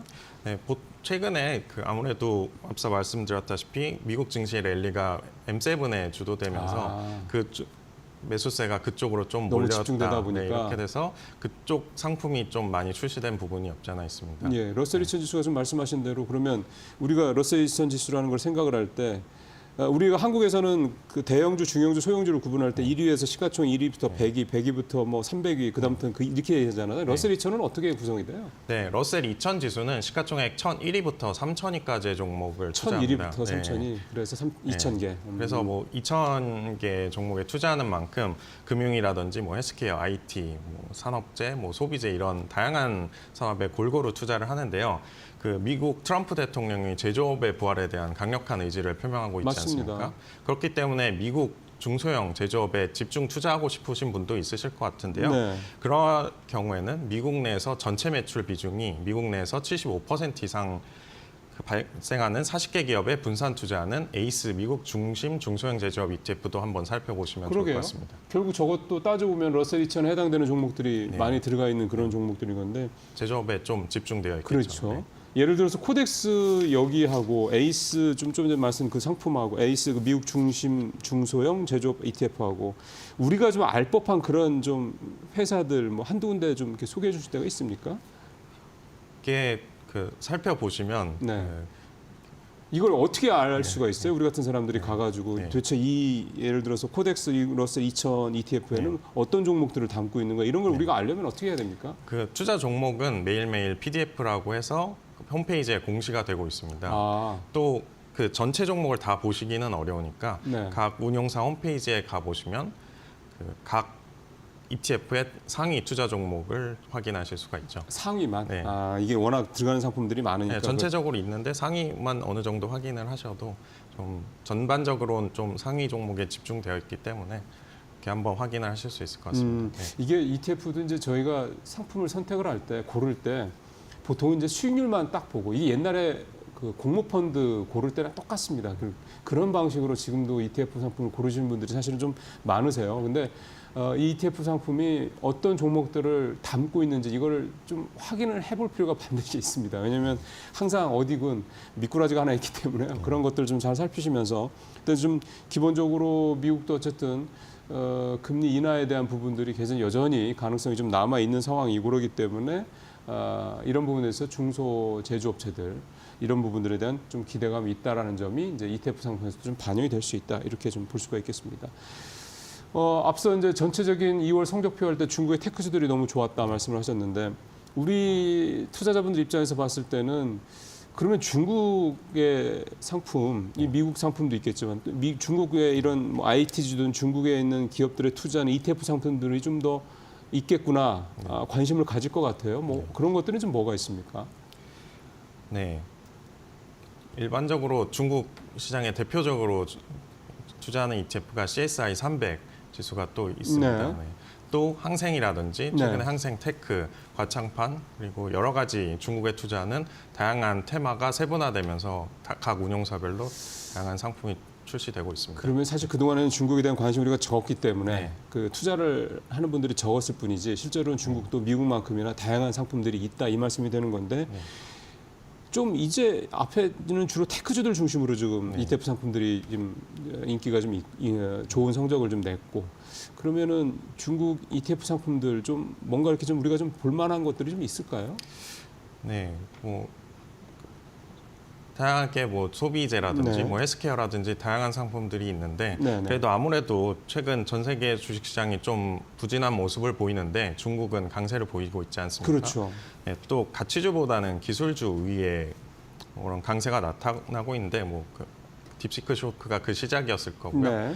뭐 그만큼 최근에 뭐 시진핑 국가주석의 뭐 빅테크 간담회 또 뭐 휴머노이드 유니트리의 휴머노이드 로봇 또 알리바바 AI, 로키드 AR 안경 등 다양한 재료가 있기 때문에 네. 또 중국에 투자하는 ETF, 중국 테크 기업에 투자하는 ETF들에 큰 관심을 둘 필요가 있다고 생각을 합니다. 네. 하지만 좀 주의하셔야 될 점이 지금 항생테크 전체 거래 대금의 70% 이상이 그 항생 전체의 70% 이상이 항생테크에 좀 쏠려 있습니다. 아 이게 작년에 미국의 그 나스닥 같은 경우 네. 빅테크에 몰렸던 건 매그니피센트 세븐에 몰렸던 거는 비슷한 현상이군요.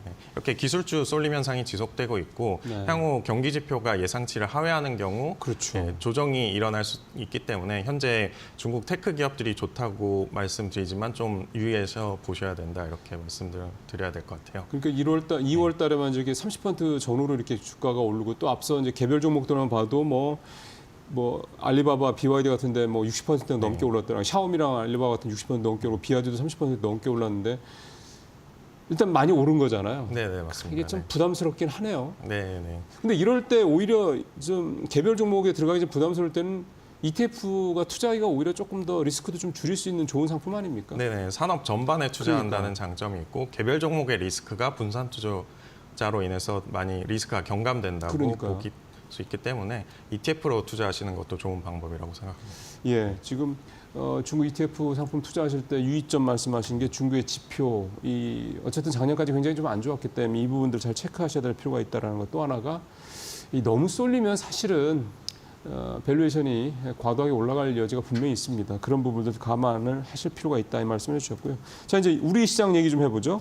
2월달에 우리나라 한국 ETF 어떤 상품들이 좀 좋았습니까? 네, 순위표를 한번 보시겠습니다. 보죠. 네. 예, 마찬가지로 레버리지와 인버스를 제외하고 한 달 성과가 좋았던 기업 그 ETF들을 한번 뽑아봤습니다. 네. 비슷하게 미국과 비슷하게 에이스 차이나 항생테크 중국 테크 기업에 투자하는 그러네요. ETF죠. 여기서도. 이 ETF가 중국이 3위에 위치하였습니다. 하지만 다른 점이라고 하면은 1위 플러스 K 방산, 2위 타이거 우주 방산, 4위 플러스 하나그룹주, 소울 K 방산 등 방산 관련 ETF들이 순위를 휩쓴 것을 보실 수가 있는데요. 우리나라는 특성이 이렇네요. 네. 그 배경에는 지정학적 리스크가 계속되면서 전 세계적으로 국방비 예산이라든지 방위 비용이 증가하고 있는데 이런 글로벌 방산 시장 확대에 긍정적인 환경이 조성된 영향이 아닐까 이렇게 보고 있습니다. 예. 중국은 테크주에 쏠리고 우리는 방산주에 쏠린 2월 한 달이 아니었나 이렇게 생각이 좀 듭니다. 예. 근데 사실은 뭐 작년부터 조선, 특히 하반기부터 조선이랑 방산 이 두 섹터가 워낙에 좀 좋고요. 모멘텀도 끊임없이 계속 나오다 보니까 더 이제 그렇게 볼 수가 있겠습니다. 자, 마지막으로 이제 3월 달도 한번 전망을 좀 해보죠. 차장님이 보시기에 3월 달에 좀 우리가 이제 앞에 이런 상황을 우리가 다 확인을 했고 3월 달에 이런 기조가 갈 건지 아니면 뭔가 다른 어떤 분위기들이 좀 조성이 될 건지 어떻게 보고 계세요? 네, 최근 중국 증시가 나스닥 수익률을 상회하는 만큼 그렇죠. 좋은 모습을 보이고 있습니다만 연초 이후 한국도 기대감이 굉장히 높아지면서 좋은 주가 흐름을 보이고 있죠. 그렇기 때문에 뭐 많은 투자자분들이 방산이라든지 조선 섹터를 대표적으로 좋게 보고 계시는데 네. 제가 3월에 주목해야 될 섹터로 다른 두 가지 정도를 말씀드리고자 합니다. 먼저 첫 번째는요? 네, 첫 번째는 2차 전지 섹터입니다. 아, 예. 2차 전지 섹터는 한때 굉장한 열풍이 불었었고 하지만 현재 공급 과잉이라든지 경쟁 과열을 통해서 낙관론보다는 비관론이 좀 우세한 상황인데 맞습니다. 하지만 그럼에도 불구하고 S&P 글로벌 모빌리티에 따르면 2025년 글로벌 전기차 성장률이 30%에 이를 전망이고요. 네. 또 그 글로벌 자동차, 전기, 배터리, 소재 기업들이 탈중국 수요가 있는 상황인데 네. 그 수요를 흡수하는 것이 기대되는 상황이고 네. 또한 로봇 전용 배터리 시장이 확대됨에 따라 그 기대감이 있다고 볼 수가 있겠습니다. 네. 그다음에 네, 2차 전지 섹터. 이게 사실은 좀 한번 표현이 좀 그렇긴 합니다만 이제 투자자분들의 관심을 받기만 하면 워낙에 또 많이 갖고 계신 종목들이기도 해요. 그래서 굉장히 좀 강한 어떤 반등을 해줄 수 있는데 물론 그러기에는 또 여러 가지 현재 주변 상황이 아직은 녹록지 않은 것도 분명히 있다라는 거 좀 차장님도 말씀하셨지만 그런 것도 감안하셔야 될 것 같고 그다음에 뭐 꼽으셨어요? 다음으로 엔터테인먼트 아, 섹터입니다. 이것도 네. 납득이 갑니다. 네. 중국의 한한령 해제 기대감으로 K-팝 아티스트들이 중국에서 공연 가능성이 대두되면서 큰 수혜가 예상되는 점인데요. 또한 연내 BTS 완전체도 컴백을 하기 그렇죠. 때문에 하이브의 실적도 기대되는 상황이고 또 디어유, 위버스 등 팬덤 플랫폼향 매출도 증가가 기대되는 상황이기 때문에 엔터테인먼트 섹터도 같이 한번 봐주시면 좋을 것 같습니다. 예, 저도 이제 이데일리 신문을 통해서 이제 이 엔터테인먼트 얘기를 여러 번 말씀을 좀 드리고 있습니다. 일단 작년에 워낙 안 좋았던 그런 부분도 있고요. 그러니까 이제 반등을 좀 할 타이밍이 좀 된 거죠. 물론 꽤 오른 종목들도 있긴 합니다만은 과거 주가 특히 2021년이었나요? 팬데믹 때 그때 주가 고점 찍었던 걸 생각하면 아직도 많이 더 이 룸이 남아 있는 부분이 있다라는 얘기도 있기 때문에 어쨌든 엔터테인먼트 회사들은 한한령 해제 가능성이라는 아주 큰 모멘텀을 가진 건 분명한 것 같습니다. 네, 차장님 오늘 말씀 잘 들었습니다. 고맙습니다. 네. 오늘 뉴욕 시장 또 좀 많이 떨어졌죠. 특히 나스닥이 많이 떨어지고 기술주들도 되게 많이 떨어졌습니다. 이게 또 우리 시장 오늘 어쨌든 부담이 되는 그런 또 하루가 될 수밖에 없을 것 같습니다. 잠시 후 마켓나우 1부에서 투자 전략도 잘 신중하게 좀 짜보도록 하겠습니다. 잠시 후에 뵙겠습니다.